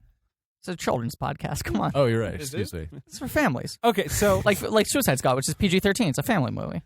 I would like to say I support Mike Birbiglia. Mention him twice in a row or whatever. We're going to mention him in a future episode, Yeah. I guess. His crusade about how Don't think twice. Don't Think Twice is rated R for, like, I guess they smoke pot? I don't And they say even know. fuck like twice. Maybe. And this movie is rancid. This movie is like wall-to-wall violence. It contains Yeah. the Joker like laughing amid like a bed of knives. Yeah. And He like builds like a Game of Thrones on the floor and then lies in the middle of it, like around him, like it's art. It's knives and guns and we haven't even talked about him. what do we fucking say about it? Well-known character, the Joker. Yeah, one of Been the done most before. famous characters of all time. Yeah, and here's the thing: the last time it was done, it was maybe the most iconic and beloved performance of the last 15 years. Definitely a big deal. Yes. Won the Oscar. The actor died before the film was released, which elevated it to an even more sort of mythic a place. Quite sad. As if the performance itself wouldn't already become iconic. Now it's his final statement. Right. And it was really such a radical reinterpretation of the character. It was so different than how it had been played before. Yeah. And they brought the scariness back into it, which had been a sort of dormant element because he had always been played as more theatrical and silly. And even the Mark Hamill character, Very which true. is creepy and unnerving, he's very like, oh, well, I'm the Joker. Yeah, no, he's You know? more old school. Yeah. Yeah, there's that thing. Ledger put like a lot of weird, grimy sort of energy into it, and is generally a menacing character. And then now everyone just does fucking Ledger Joker. And in the comics, the comic version of the Joker is so influenced by the Ledger Joker. If not literally, it's that sort of vibe is what they want of like the scuzzball thing, the dirty sort of like because the Joker always used to kind of be natty and theatrical and No, very, part of like- his thing was that he was sort of like well dressed and Right. sort of apportioned, and then his sort of psychotic violence was sort of in conflict with that Yes. presentation, kind of. I don't know. This interpretation of the Joker is essentially taking all the Ledger shit, including his voice, which is almost identical to Ledger's It's voice. similar, although it has no modulation. It's basically just He does one of the one four high-pitched voices voice, Ledger does. yeah. You and I were saying the other day, the thing that's interesting about Ledger's Joker is he sort of does this Pee Wee Herman thing where he's got like 3 or 4 voices that will cycle out at weird moments. You kind of don't know when it's like going to go from this into like this, yeah. right, whatever. We're combining Pee-wee and Joker, the poker, the Powoker. He's doing the Ledger voice, but then like aesthetically, the idea is to make him some sort of modern crime lord. Like he's sort of got a Scarface thing going on. Sort of. On Film Spotting, a podcast I listen to and love a lot. They said today, I thought it was pretty smart, that it feels like it's Ledger's Joker combined with Alien from Spring Breakers. Okay, sure. Yeah. It's that sort of like weird sexuality and that grimy sort of style. I would say that's pretty good. That's a pretty good read. Right? Yeah. But the big problem is obviously there's no time spent on the character, so we really have very little read on like what his deal is. I mean, he's got maybe one full scene in the movie, but all the scenes are kind of like cut off at some point. It mostly happens in flashback montage. They're these sort of choppily edited, sort of like overexposed, like kind of silly looking. There's this one scene that really sucks. Yeah. Where Harley Quinn is dancing on a pole in his club. Oh. He's basically like an LA crime lord. Yes. I mean, like a mid-level crime lord in this movie. And Common. And he's talking rapper to Common, yeah. a decent actor who's been in bigger projects and bigger roles than this one. And is like 10th billed in this. Also has solo card billing. And he's playing some guy, and the Joker's... With like a bull nose ring. And this is after Viola Davis, Amanda Waller's been like, you don't mess with the Joker and you don't disrespect his lady or whatever. But the Joker, by the way, at this point in the film has had no presence in like a present tense kind of way. It's just people talking about the Joker and cutting to like montages of stuff. But the Joker is not part of the team. He's not part of the plot of this film at all. Right. He's kind of completely superfluous to what's going on. Yeah. The only thing that matters is that he made Harley Quinn. Right, and that Harley is very devoted to him. But she was his psychiatrist, and he drove her crazy, and he tortured her, and she jumped into a vat of chemicals to turn into a Joker lady. Nothing he does in this film has any real bearing on the events of the film. It just has bearing on Harley. It really weirded me out because, like, the idea is, like, he wants Common to have sex with Harley Quinn, I guess, and Common's not into it. And then we don't even really see what I guess he shot him, but we don't even see that. But I couldn't figure out if he shot him because Common wouldn't sleep with her, or if he shot him because he was trying to trick Common into sleeping with her so that he could have motivation. I guess he's like playing a mind game. I just interpret it as like Common had some aside, like you're a lucky man, basically like establishing like you have a very attractive girlfriend. Yeah, and then the Joker is such a sick freak that he didn't appreciate that and is gonna fuck with her. But that to me seemed so boring. Yeah. As the Joker is going to be like, oh, I like, don't look at my girlfriend. Like, what kind of nonsense is that? That's He's not what supposed to be way weirder and more unpredictable than that. Like, well, and that's the other element to talk about here, and we're not going to go into it too much because everyone's fucking talking about it. But Jared Leto's year-long campaign about how method he went for this movie, right. And sending everyone the shit and fingering their assholes with peanut butter, and like all of that. For a performance that, like, he's probably in the film for 10 minutes on the nugget. Yeah. It's mostly scene fragments, like, not real scenes. So, like, maybe that helped him flesh it out because he didn't have real scenes to play, so it made it feel like a consistent character. But the characterization is so, like, gimmicky, and, like, ticky, and there's no there. And, like, Ledger's Joker, part of the interesting thing was that he was kind of a mystery. That we couldn't figure out where he was coming from. He's like we can't see inside him. Like, he's like a weird black box. But there was not the black box over Orlando Bloom's dick. Yes, thank you. There was a weird inner consistency to his inconsistency as a character. It felt like the guy was trying to keep everyone on his toes. Right. This Joker is very one note and also very superficial in how he's played. It's not a very good performance. It's not a terrible performance, but it's violently uninteresting. I mean, he's certainly going to be in more of these movies. So I think that's why he's in this film. They're setting him up so he'll pop up in something else. That's what's so confounding about the way they're making these movies is it's like, so this is how you're setting up the Joker now. Right. In like such a piecemeal kind of way. And then the next movie you have to like factor in the responses to what people, after you've, but before you just run with this? This is what you're going to run with? This? Like, it'd be weird to change it now, but also they haven't really done enough with him yet that anything's too locked in other than the surface elements. I like the tattoos. He had a cool tattoo on his forehead. It said damaged. You get it? Because he's crazy. And then Harley had like cool kind of like almost like stick, poke and stick kind of tattoos on her legs. Yeah, I like that. Those are cool. He had a mouth on his hand, and he would put his hand in front of his mouth, and it was like he had a different mouth. Yeah, you get it because the Joker smiles. I guess. I thought he liked the Rolling Stones. No, that's Amanda Waller's. Ben stood up and held both fists in the air. Oh my God! Good joke, great dick. Exactly. Good joke, great dick. 10 comedy points. If not more. Hey, you want to give more? Give more. Remember, more. you owe Ben 10 million comedy points. Wait, it's 10 million? That's our future episode that people haven't listened to. Oh, yet. right. Okay, we're getting ahead of ourselves. That's a spoiler. So- we're doing things DC Universe style. We're introducing characters and The bits in the reason- wrong order. Oh, we should also mention spoiler alert for anyone who hasn't seen Suicide Club. Suicide Club! Oh, wait. Squat. Squat. Yeah, squat.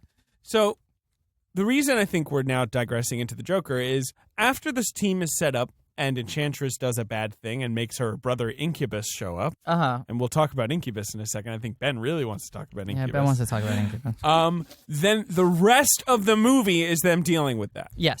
The next hour and a half, Well, the first mission they're sent on turns to be... getting Amanda Waller from a skyscraper, and when they show up together, which we're not told, but then they show up together, and we think they're showing up to like get Enchantress. Right. They walk into the room, and she's there, and she's like, "What? And Rick Flagg's like, they're I'm going to be fine. I They're can going to take be care of really myself." pissed. And she's like, look, I had to stay late at work. Like, that's what it was. Yeah, It was essentially after, and then she shoots everyone who she's working with. but like her, Dead. The explanation is essentially that they have to send them out to rescue her because she stayed too late at the office and now it's dangerous outside. I guess. But then they're gonna have to go get Enchantress. Enchantress, What are they who's gonna- like 8 blocks that away. Are they supposed to just chaperone like Amanda Waller home? But then They she must have also put is her like, in an I can Uber? take care of myself. Yeah. Also, people keep getting into helicopters, then the helicopter will take off and be destroyed in some way or another, shot down, blown up by Including monsters. Joker's helicopter, which Joker tries to rescue Harley Quinn when they're on the rooftop. He said he's coming for her, and he broke out, and he's got his men and whatever. And he gets her in the helicopter, and she's dangling from a string, from a rope. And then, aren't we all dangling from a string in life? Yes. And Amanda Waller's like, Deadshot, take the shot. And his whole thing is he never misses, and he misses on purpose. And then they shoot the helicopter, and the helicopter crashes. Every time that a helicopter crashes, no Yeah. one is injured. Okay, so all the other characters... Everyone walks out of the helicopter fine. Harley, because she's still dangling from the rope and has continued dangling on the rope for 5 minutes while the helicopter's moving and not climbing up at all, gets, like, falls off. Or does he push her off the helicopter?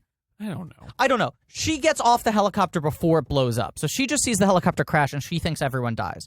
And once again, much like Superman's death, we go, boo-hoo-hoo, I'm not buying for one No, of fucking course not. second that he's dead because they're not going to introduce a new Joker and not have him meet Batman. Oh, yeah, Ben Affleck's also in this movie. Yeah, he plays Batman. He punches Harley in the face, He which does. is one of 3 moments in the film where a man punches a woman in the face and it's played as a joke. And one time they're like, I don't care if you're a lady, I'm going to punch you. And one time is one of Slipknot's 2 lines is when he's getting out of the van and the woman's saying stuff, he punches her on the face. He's got like an FBI, special ops woman who's escorting him out of the van, and he punches her in the face and goes like, what? She had a mouth on her. It's And the true. movie's like, what else are you going to do? This movie also uses the words bitch, hoe, slut, and pussy a lot. Sure. A tremendous amount. Yeah, well, they're bad. They're bad guys. Yes, They're all bad squad. guys. Yes, all squad. Well, okay, so here's my biggest problem with the movie. They're not really bad guys. No, that's the other problem. They're not really that bad. We've never seen them be Because bad. we haven't seen them be bad. The worst things we've seen them do are... They kill people. Deadshot kills people. He does it for hire. We don't know if the people he's killing are good or bad, really. Sure. Like, he's, like, being hired by, like, mob people, so there's a good chance that everyone he's killing is a criminal. There's a flashback No, scene... he's killing a witness Okay. in his scene. He's Look, killing I'm government not saying witness. anyone should be killed by Deadshot. I want to make it clear. My political stance is that Deadshot shouldn't kill anybody. Yeah, sure. But in a movie and in a movie landscape that fetishizes shooting people that much, Yes. watching someone wantonly shoot a bunch of people weirdly doesn't feel that bad if it's removed from context. Do you know what I'm saying? Yeah, I know, I do. And also, Batman kills like 8 million people in Batman versus Superman. Yeah, thank you. He leaves like a wave of death in his wake. He's Yeah, awful. as a Superman. Yes. Yeah. Does he kill people? I don't know. He More kills in Man of Steel. Zod, yeah. But Captain Boomerang just like fucking like is a petty thief. Wait, was he in this movie? Yeah. Oh, okay. He's the guy who has boomerang. He had a boomerang. Do you remember that guy with the boomerang? Nope. That's 'cause- But all of them, like, you don't really get a sense of like what they've really done. No. And they don't behave that horribly. They're just kind of like They're jerks. They're like kind of jerks, but they're not even like the worst. Kind of funny. Yeah. Amanda Waller seems pretty bad. Yeah, she's the worst one in the film. No She's question. pretty bad. I mean, I think that's David Ayer trying to be like, you know what? The government. Yeah. Who are the we're real all- criminals? But I think this is like the biggest issue with the movie. Okay. I think it's one issue with the movie. I'm going to tell you, I'm using this as a lead up into what I think is the biggest issue with the movie. Okay. And this is my suggestion, Griff's fix. This is how I would fix this movie. Okay. I know they only had 6 weeks to write the screenplay, but if you had brought me in and shown me the screenplay and said, how would you fix this? This is how I would restructure it with all the elements that are already in the movie, okay? The biggest problem with this film is that Will Smith plays Deadshot. Okay. Because Will Smith is one of our greatest living movie stars. Uh-huh. He is an effortlessly charismatic and compelling actor. And he's like the sun. Like everything gets drawn into him, right? Deadshot is not the leader of the team. He's not the worst person on the team. He's not the character who has the most exciting backstory or anything. No. But the film has to make him the central focus because he's Will Smith, and you're not going to pay attention to anyone else. Sure. Like, your eyes are naturally going to be drawn to Will Smith. Right. You need Will Smith or someone of Will Smith equivalency playing the Rick Flag character. For this movie to work in any sort of proper narrative That's way, a fine choice. the Rick Flag character needs to work. And the structure in which this film works, in my eyes, is if the movie is like the fucking Mighty Ducks. And it's like, here's the guy who's being kept, like being forced to babysit a bunch of ragtag like kids that he hates. I don't agree with you. You don't agree with me? Not at all. Why not? You can't make a Suicide Squad movie and then have Rick Flag be the best character. Rick Flag's boring. Fuck Rick Flag. You make Rick Flag Put a the good lead actor. character. I disagree. Not Joel Kinnaman. I'm saying make Will Smith Rick Flag. Will Smith would never take that role. It's so boring. Make it better. The because main then he's character in taking over the Suicide Squad movie. needs to be the normal person who is leading the squad. Can I tell you why I think this? No, that role should be played by a great character actor who can bring some funny charisma to it, not be the lead of the movie. No one cares about Rick Flag. I disagree with you No strongly. one's ever going to care. I disagree with you strongly. I think Rick Flag needs to be the central character because doesn't. making him the central character allows the other characters to be actually bad. None of the Suicide Squad members can actually be that awful because it's an ensemble film and they're all supposed to be sympathetic and relatable in some way or another. Uh-huh. So you make Rick Flag the fucking main character. When I say Rick Flag is an abstract concept. Rick Flag. Not Rick Flag as he exists in this movie. I'm saying hire someone like Will Smith, make Rick Flag an interesting character, make it that he's a military guy who has a girlfriend who's possessed by a witch, and Viola Davis comes to him and says, I can fix her if you do this job for me. And he goes, what is it? Yeah. And she goes, you got to be in charge of this team. And he's fucking Gordon Bombay. He's Emilio Estevez. He doesn't want to deal with it. He hates them. This sounds like he an resents okay them. movie. Thank you. But I don't agree with you. Well, I don't think All you right, should have here made are a my Suicide Squad movie, but I think that's the version of the film that is the most functional. No. Here's what the movie should be about. It should be about the Joker, who should be the villain I agree. of the movie. It should be Rick Flag leading a team to take down the Joker because he has to be established as the big bad. It's like, okay, what force is bad enough that you need to bring in all the other bad guys to take him down? The Joker. If you're introducing him in a new universe, I disagree. make it clear he's the top of the pyramid. No, I disagree with this too. We're disagreeing on everything. No. The movie... I'm so right about all of this. You're not. I'm 100% correct. You're not. The fix, number one fix, don't shoot this movie all at night. Number two fix, I don't know, what the fuck were you doing? Katana's not in the movie. Katana makes no there's sense. a lot of fixes.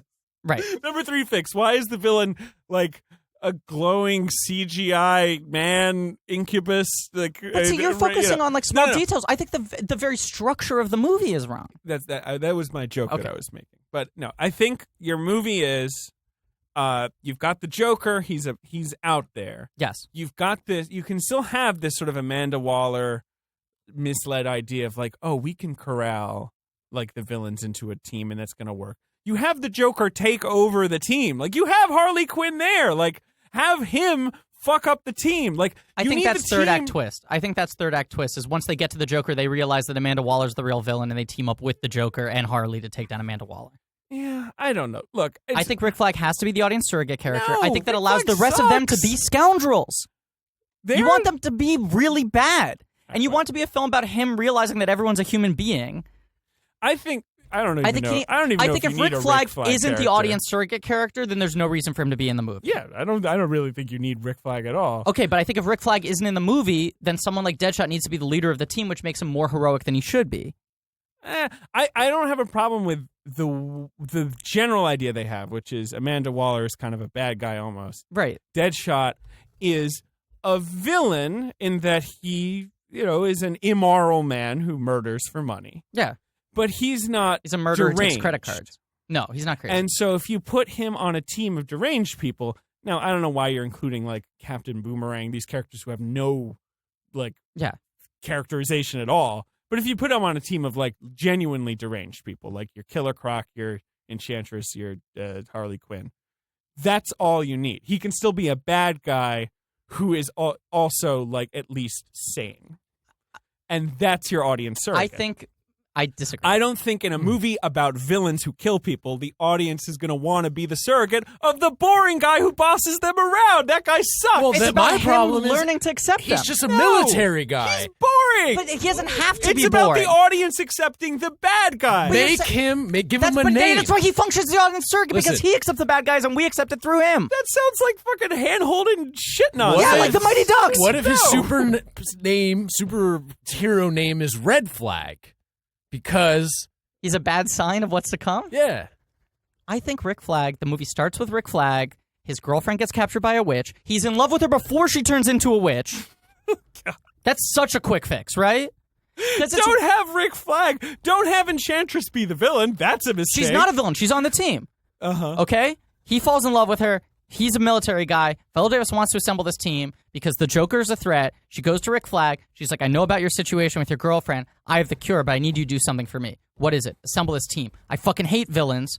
I work for the military. I don't want to do it. You have to corral them, learn them, teach them into something good. Whole fucking main, thrust of the first act of the movie is training.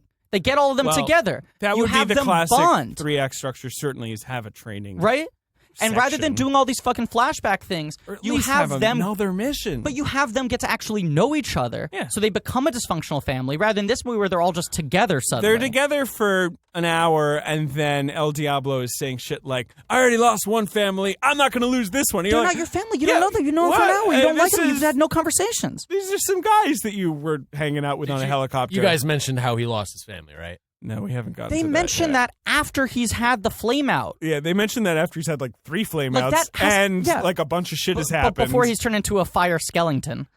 He does turn into a fire skeleton. That was a great scene. Like a Inca or Aztec Yeah. fire skeleton. Yes. But you see, He also writes the word "bye" in flames. yeah, and he makes some dancing sexy ladies in flames. He's like the Bob Ross of fire. He's the worst. I just think this movie is character. them getting to know each other. They're training them We've in a heard your long-term pitch. way, Yeah. and then fucking Enchantress, but no, the Enchantress is part of the team. Right. Reluctantly, Uh-huh. he's with her. Yeah. Then they go to try to attack the Joker, and they realize the Joker and Harley Quinn are closer to them, and then Amanda Waller was really setting it up for some other fucking system. They were Fall Guys, whatever it was. What if they were teens?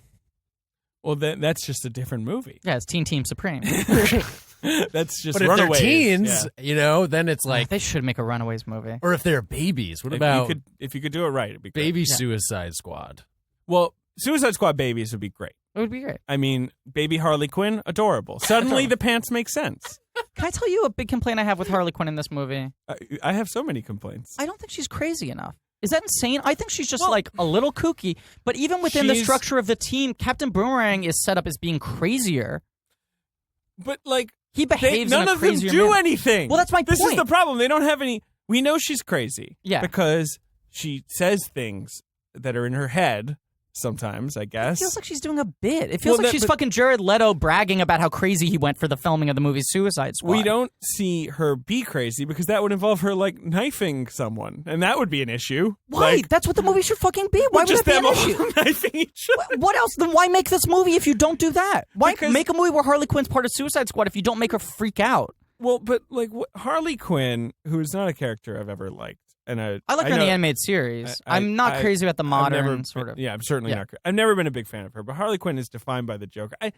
What does Harley Quinn even do on the end? She's never quote unquote crazy, except for she's in love with the Joker, which is an objectively crazy thing to be. No, I think the idea is that she's as much of a loose cannon as the Joker, and not like she's like crazy, like she's Tasmanian Devil going like. Oh! No, but she doesn't. But like at any moment she could do anything. People with impunity in the same way. You should feel that sense of danger of like I don't know what she's going to do next. Right. Captain Boomerang's got a bit of that. You don't know if he's going to pull out a unicorn or a can of beer. You don't know. He's crazy.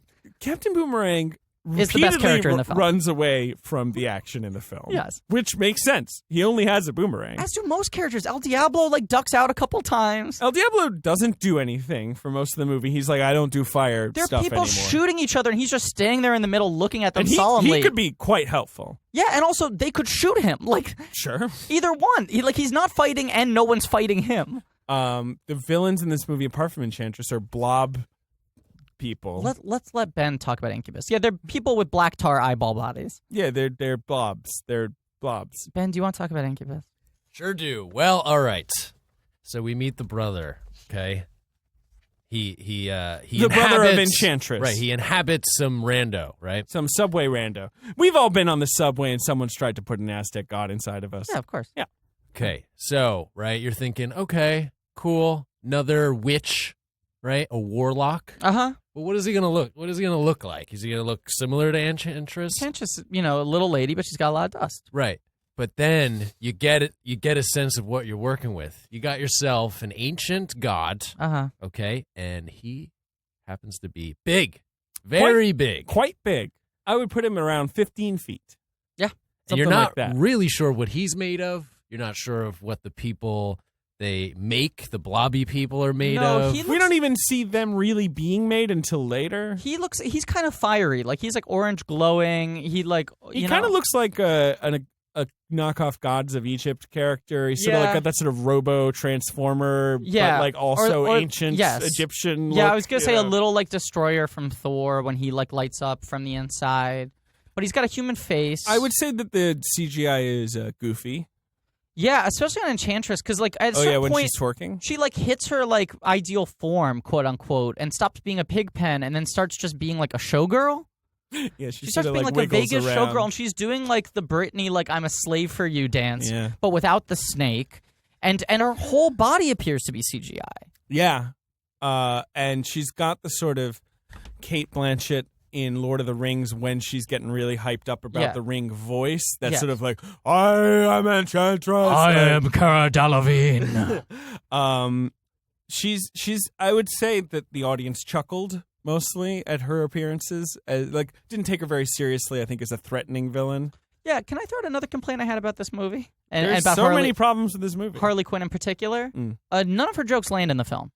Yeah, what's a Harley Quinn joke? There's the one where she's just like, kill them all. Ha, just kidding. That's not what the voices in my head said. They said something else. Like, she has like a very long joke that's something like that. The audience we saw it with laughed at a couple points, like genuinely. A couple Will Smith jokes really landed. Not like jokes, but like he's got some good one-liners and some good line deliveries. Y'all jokers must be crazy. He says that a bunch of times, yeah. Some version of that. Yeah, and he says, welcome to Suicide Squad, and he punches an alien. But there is he doesn't do that. Yeah.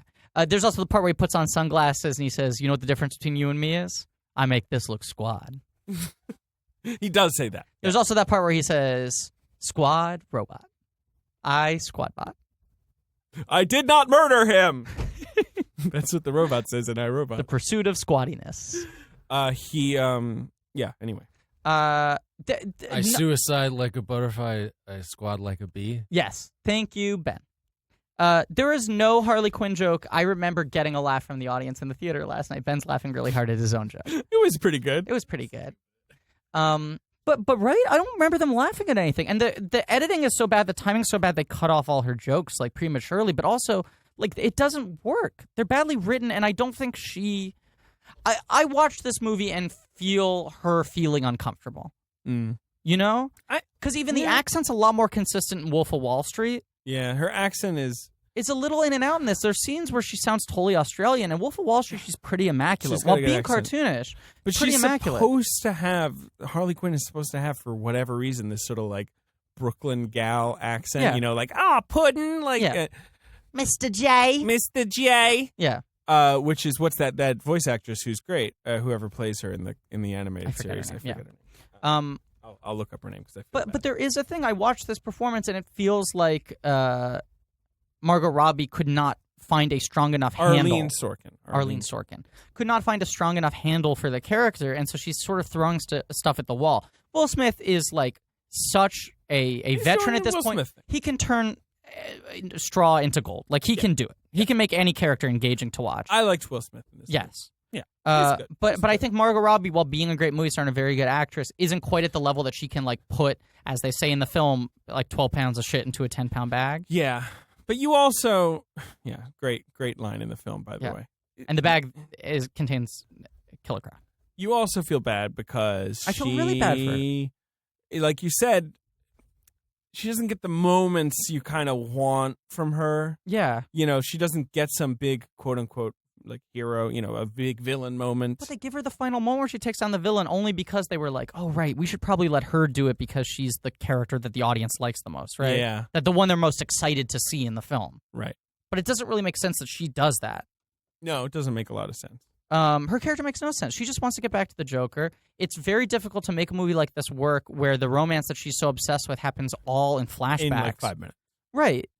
And it's mostly the Joker being like, I'm not going to kill you. I'm just going to hurt you. And we haven't like properly really like established the Joker in the film, so Harley Quinn doesn't really make any sense without a sense of who he is.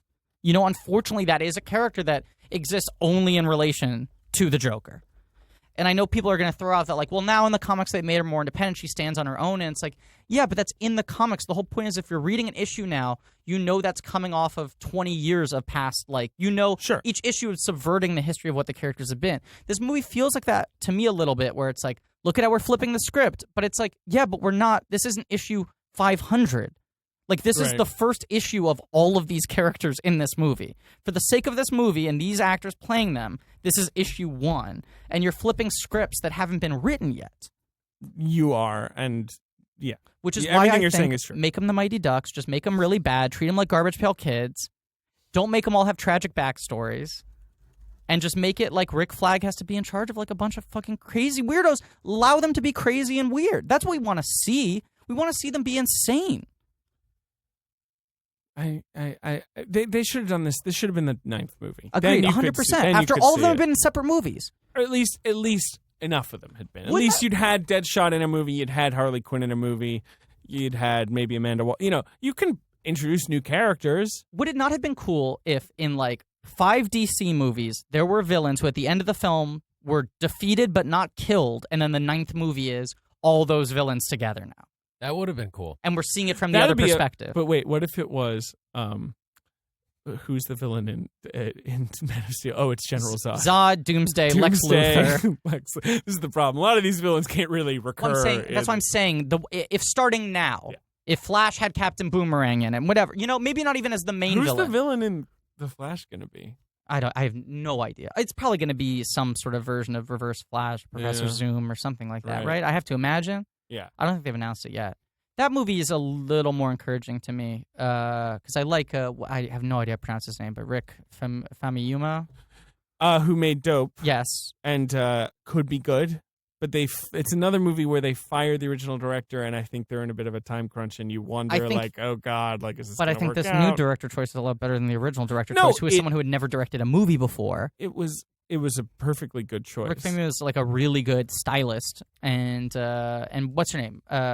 Chrissy Clemens is in it, who I really, really like. She's great. She's a great actress. Cyborg, though.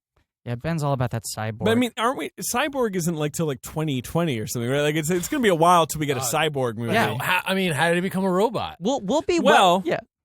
And that's how. We'll be well into our second Trump term when Cyborg comes out. Now, none of that Trump talk. Seriously, though. Well, I mean, we would if he won. We I will. guess. Oh God. After Suicide Squad makes $140 million, I have no faith in humanity. Hey man, Deadpool made $400 million or whatever. Deadpool is a movie. Deadpool's a movie that has Suicide Squad's a characters movie. and dialogue that implies a history and that tells a story, and that story concludes itself. Like Suicide Squad feels like a 2-hour trailer to me. not just in the way that it's edited, but in the fact, like, the leaps it makes that it assumes that you're going to fill in. Mm-hmm. It uses the shorthand for everything. Yeah. I mean, like, you have no organic character development. You just have scenes where they go like, oh, by the way, I never told you about this. I killed my entire family on a fire. Now I'm telling you this an hour and 45 minutes after we met. And then you go into the final battle knowing that. Like, they just throw shit at you. Yeah. Deadpool, and not a movie I love, functions as a movie. The quality of that movie we can argue over. I think the movie is Deadpool. It's one of those things where I think it's a genuinely awful movie that barely functions, but certainly in comparison to this, yes, it has more of a story. Yes. Yes, although There is a narrative to Deadpool. yeah, although You cannot like that narrative, and you can it has argue the it's most, poorly like, executed. labored, awful flashback. I hate. Okay, but anyway, it is there is a you narrative. see a dick in it. You see a dick in it. But Very briefly. this is like the most like scattered flashback like structure. Oh no, Like it's. But I mean, it's. it is the most obviously- poorly structured film I've ever But seen. I mean, it reeks of. Well, no, we saw Fantastic Four. Fantastic Four, I like more than this. Yeah. Unquestionably has better moments. Batman No, vs Superman I has like- better elements than this does. I like Batman vs Superman way more than this. Now, this is a question I that don't like our Fantastic Four more than blankies this. have been asked. That's insane. This is a It's question. not insane. That's insane. This is a question our blankies have been asking on Twitter, and there was a poll, a vote. Which movie did you hate watching more, Elizabethtown or Suicide Squad? Elizabethtown. Wow. Are you kidding me? It's not even close. So that's a fascinating sneak preview for next week's episode. Uh-huh. Okay, Yeah, wow. not even close. Elizabethtown lost me so hard so fast. Suicide Squad, very quickly I was like, oh, this is probably going to be a bad movie. The first And then it yes. was, The you first know. 20 minutes of the film, I was like, this is bad, This is quite bad. but it is bad in a different way than most movies are bad, Sure. so I'm kind of giving them props, and then within 45 minutes, it just, like, completely collapses. And it was Ben and I were just looking at each other and sighing, and just like, are you fucking kidding me? It's, like, not fun to watch. It's really gross. Like, it's just like a gross movie. It makes you feel like It's quite gross. spiritually It's like a dirty. fucking men's rights. Yeah, Yeah. we should say movie. it's quite sexist. There's Yeah. these extended weird sequences where, like, Enchantress shows the characters there, like Heart's Desire. And Harley Quinn's desire is to be married to Jared Leto. Well, a scene earlier, she goes, we're fucked up. Like, I keep on saying fuck, but they don't say fuck at all in this movie because it's PG-13. Sure. But she says, like, we're all weirdos. We're all broken people. Like, none of us are normal. Life isn't like a washing machine. There isn't just a normal setting. Like, accept it. And she's telling everyone just, like, accept that you're weird. Own your Right. weirdness. And she goes, like, we all might be, ugly on the inside, but we're beautiful on the outside. And then she turns to Killer Croc and she goes, except for you. You're ugly on the outside. And he goes, no way, honey. I'm beautiful. And she goes, you're right. You are beautiful. Yeah, that's true. That's a whole thing that happens. What the fuck is that conversation? Are you kidding me? But then they have the Enchantress whole... Yeah. makes them see what they want in their heart of hearts, and what she wants is literally her pushing the normal button on a washing machine, and then it's Jared Leto out of makeup, and they have 2 babies. Yeah, What does Croc two really white want? babies. He wants BET. He wants to watch BET Which, because the fuck actor that. who plays him is black. Yeah. Mm. So that must be the only Good. channel he wants to watch. BET, the black channel. Hey, remember when, like, 2 Such months a- ago... that joke, like, there wasn't even a snicker in the audience. It landed, like, with the, like, harshest thud. And then, like, I heard someone behind me just lean over and be like, what did he say? And, like, someone, You can also barely understand what Croc is saying. the whole movie. it's hard to tell what he's saying. And then the other person's like, BET. Like, the other person could barely It repeat does it. work though when they show him in a cell. Watching BET? Yeah. That was a nice climactic, I did emotional like that. fulfillment. But yeah. it happens 2 minutes after the original joke. Also, that actor playing Croc, it's not like like a delayed payoff. Like, it's like we just heard him say he wanted it, and then you just see he got it. That actor playing Croc, whose name I can't even attempt to Adewale pronounce. Akinnuye Agbaje. Thank you very much. Has been good in a great many things. He's Mr. Echo in Lost. Is He was on Oz for a zillion fucking years. phenomenal on those shows. He's a very good actor. He's obviously often called on to play villains because he's a big guy with a deep voice. He's heavy duty in G.I. Joe, Rise of Cobra. He was Curse in Thor: The Dark right, World. he was. Yes. He's been around for a long time. This movie, he's just buried under makeup. The makeup is itself very, very good.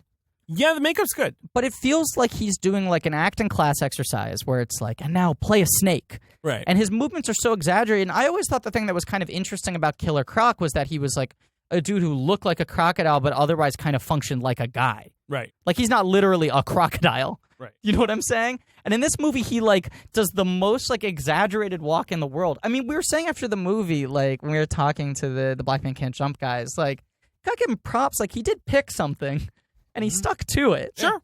You know, it's a consistent characterization, but it just speaks to, like, the scattershot nature of this whole movie, which is not aligned with, like, no one element is aligned with any other element. Right. This is the last thing I want to talk about, because this episode's long, but I fucking this movie. But also the El Diablo fantasy sequence. Are you going to mention that? Because I just want to say him with his kids again. No, that's the thing. We get this whole thing of like, oh, he's like a gangbanger, a Latino gangbanger with tattoos all over his face. Great. And then he burned his house down and killed his wife and kids in a fit of rage. Great. And he already had all the tattoos before he did it. Yeah, that's the thing where he's just like, hey, what's up? And it's like he's got like a skull face. He's like otherwise dressed like Bryan Cranston in Malcolm in the Middle. Like he's wearing like a polo tucked into like Dockers, but he's got the skull face. And we see, and so I'm like, oh, great, a Latino villain. What a great representation, of a not very often seen Latino hero. I should. Yeah, but Latino he's also a skeleton. But go on. He does turn into a fire skeleton. And then in his fantasy sequence, much like Harley Quinn wants Joker to just be Jared Leto in his American Psycho costume. Yeah, right. Is that his wife will come to him with a beer and kind of like kneel by his God, legs? Yes. Like, what the fuck? Oh my God, yes. And then she's going to put the kids to bed and they're going to fuck. Boom. What a great fantasy. So here's the thing. The last thing I think we need to talk about is like the entire culture around these DC movies and the backlash and everything, Because like our friend, recent guest, regular guest on the show, Richard Lawson. Yep. I'm throwing this out as a microcosm of one incident, right? He posted a very bad review of the film. He did. Because his job is he is a film critic. He sees movies and he writes his opinions on those films. He's not the greatest. You're our greatest film critic, Ben. Ben, yes, you are our greatest film critic. Richard, who is our second greatest film critic, Richard Lawson, right, posted his review of Suicide Squad, which was his job, and he was entitled to hold any opinion of that film he wanted. Or was he? Or was he in the pocket of Rotten Tomatoes? Well, that's this fucking thing, which Rotten Tomatoes isn't a company that like hires those critics. They're just a site that aggregates things. True. And people think Rotten Tomatoes is biased. They're also partly owned by Warner Brothers. The company that made Suicide Squad. If they were biased towards anyone, it would be Suicide Squad. Oh, boy. So this dude fucking tweets at Richard Lawson and goes, hey, thought you should see this. Some of the people are spreading it around the Reddit forums. And it was Richard Lawson's Twitter avatar with the word faggot written over it in big letters. Oh, God, I didn't even see this. When did this happen? This happened the day the reviews broke, the embargo broke, on Monday or Tuesday, whatever it was. Reddit, man. Right? And then a bunch of like emoji Tuesday. middle fingers, okay? Yeah. And Richard goes, wow, thank you. Sure, great. And he goes, there are a lot more that people are spreading around. Do you want to see more of them? Uh-huh. The guy's account name is like DC Movie News or something like that, right? Right. And his real name is listed underneath. I'm not going to say it because I'm not an asshole, but it ties together into this thing, right? And Richard, he goes, do you want to see more? He was like, LOL, a lot of them being spread around. Do you want to see more?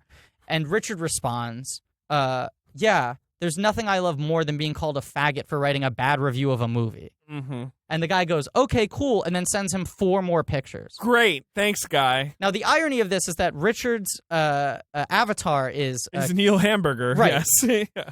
And they just thought it was a picture of him. So it's Wait, is that, so they're just facing a picture of Neil Hamburger. Yeah, there is a weird like feedback loop to that where like, yeah, I feel like, Neil, he's the guy, I feel like he would. Greg Turkington. Greg would love that. Would almost appreciate this bizarre irony. Yeah. 100%. But I got into like, I started attacking this guy on Twitter. Yeah, you sometimes will, you'll roll your sleeves up and you'll They call me David Schwimmer because I feed the beast. And I rolled up my sleeves and got in with because this is my fucking friend. I understand. Like, I mean, that's also awful and egregious. I didn't know that was happening. Have a pretty. I'm not stunned to hear it was happening, but I take a pretty firm moral stance on these things where I'm not like, oh, I'm just gonna go back and like call these other people names. I just like try to talk to these people and go like, do you realize you're interacting with a real human being who has feelings? That you're not just like yelling shit into the ether. Yeah. And that this is like a slur, that you're throwing out to a man. We understand. Yeah, yes. right. Okay.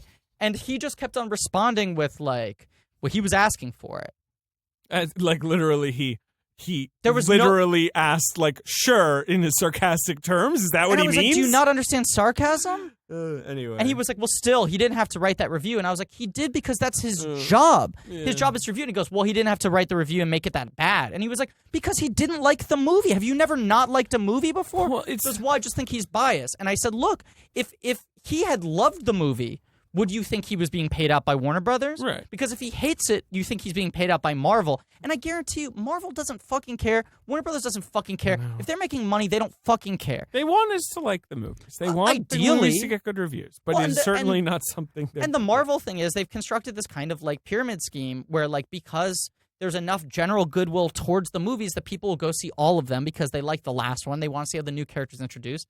They buy the merchandise and it makes them read more comics and all this sort of stuff. But the key to that is that they like the characters in the first place. And these DC movies are just rushing through all these characters and not letting us form connections with them and then expecting that we're just going to go on because it's the same ostensible format as these other things.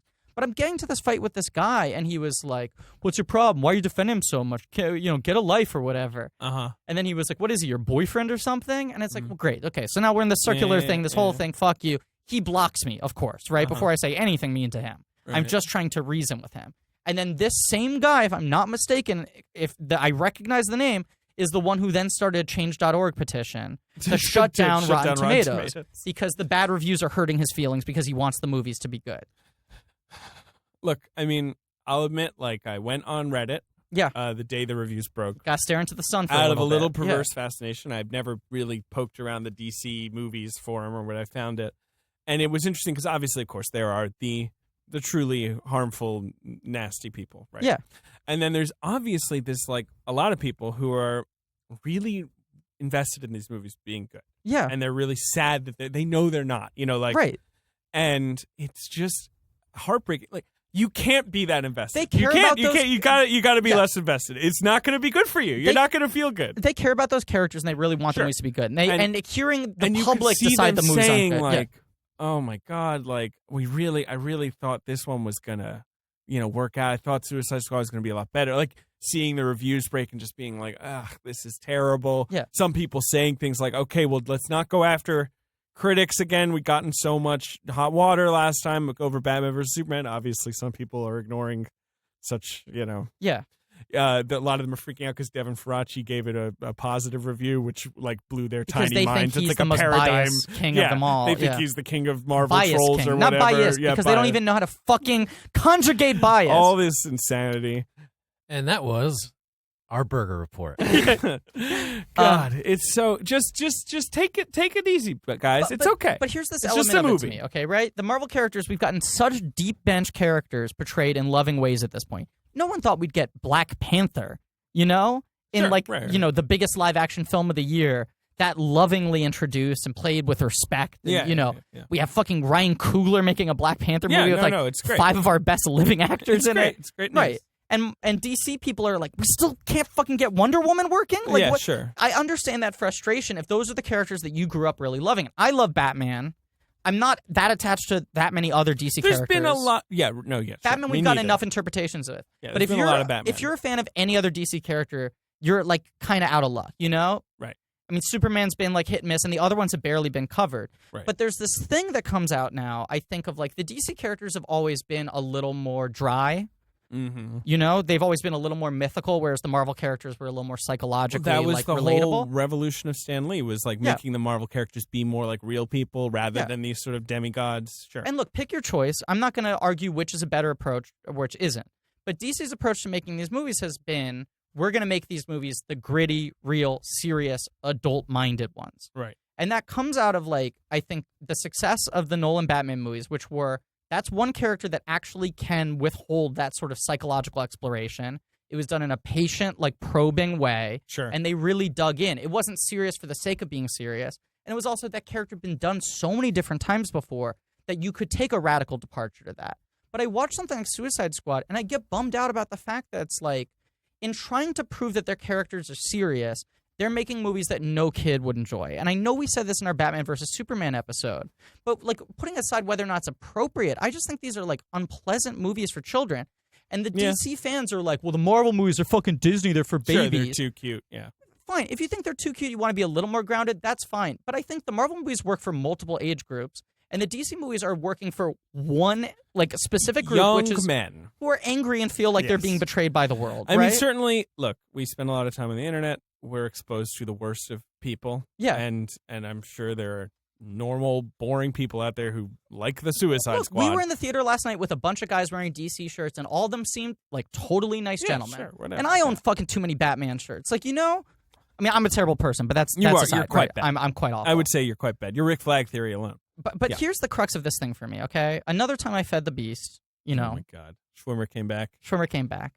When Batman vs. Superman came out, and this guy was like rallying against all the critics like that. Yeah, you really shouldn't feed the beast. I shouldn't feed the beast. You shouldn't. I shouldn't. Yeah. Especially And once you I'm should on stop a superhero retweeting show. Scientology. And once you're on a super, I don't know what you're talking about. Uh-huh. Once I'm on a superhero show, I have to stop feeding the beast because it's the most hypocritical thing in the world if I fucking engage with all these people when I'm on a thing that they'll probably be angry about. But hopefully not. August 19th. The Sure, Tick. that's Watch it on Amazon. August 19th. Yeah.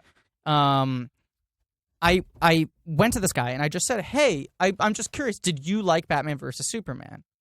And he said, I liked it a lot. I thought it was great. It's the best version of Batman we've gotten so far. He would fucking scare the shit out of little kids. Uh-huh. And I said, are you citing that as a positive thing? And he went, yeah. And I went, why is it a positive for you that Batman would scare children? And he said, this character is not meant for kids. These characters aren't meant for kids. They're grown-up characters. And the thing is, like, all these characters in comic book history, there have been adult interpretations, and there have been kid interpretations, and there have been interpretations in the middle. These characters have existed for decades, and the whole point is they're open for reinterpretation. But the DC, both the fans and the creative forces behind these films, the thing that seems to be driving them is we're going to make the versions of the movies that don't make you feel like a baby for liking these characters. Because Marvel, you can go like, am I infantilizing myself a little bit by watching all these movies of people in spandex? And the DC movies, it's like, no, because they're fucking badass. Yeah, they're trying too hard. They're trying too hard to appease the insecurities of the worst fans of their properties. Right. We should just go make a movie for people who love these characters. And if it's sometimes they're grim, and it's sometimes they're realistic, and it's sometimes they're silly, and it's sometimes they're broad. I get you. I just think the palette of like these films is so narrow and so disturbing, and I think it feeds into a gross thing culturally. Listen, make America great again. Yes. Make our superheroes great again. Yep. Make our superheroes mean again. August 19th. The Tick. Cutting you off. Yeah, we got to It's stop. enough ranting. Okay. That's been Suicide Pod. That's been Suicide Tune Pod. in next week for episode 2 of Suicide Pod. What, Ben? I just want to say one quick thing. Please. Favorite part of the movie, actually, for me. Sure. Hands down. Yeah. Joker henchman, panda suit. Yeah. David, your favorite part? We're all going to walk out after we say your favorite part. Ben is walking out of the He studio. took my favorite part. Really, that's your favorite part? No, it's Killer Croc wiggling as he jumps into the or it's the Joel Kinnaman eating a chicken wing. Well, That was pretty good. Did that get a laugh in your audience? it didn't. Ben and I laughed. No one else did. No, it's Killer Croc wiggling as he dives into a sewer. Okay, do you want to take off your headphones and now walk out? Now that you've given your favorite moment, I'll say what my favorite moment is. That's fine. You go ahead and do that. And as always, my favorite moment in Suicide Squad was that steak. This has been a UCB comedy production. Check out our other shows on the UCB Comedy Podcast Network.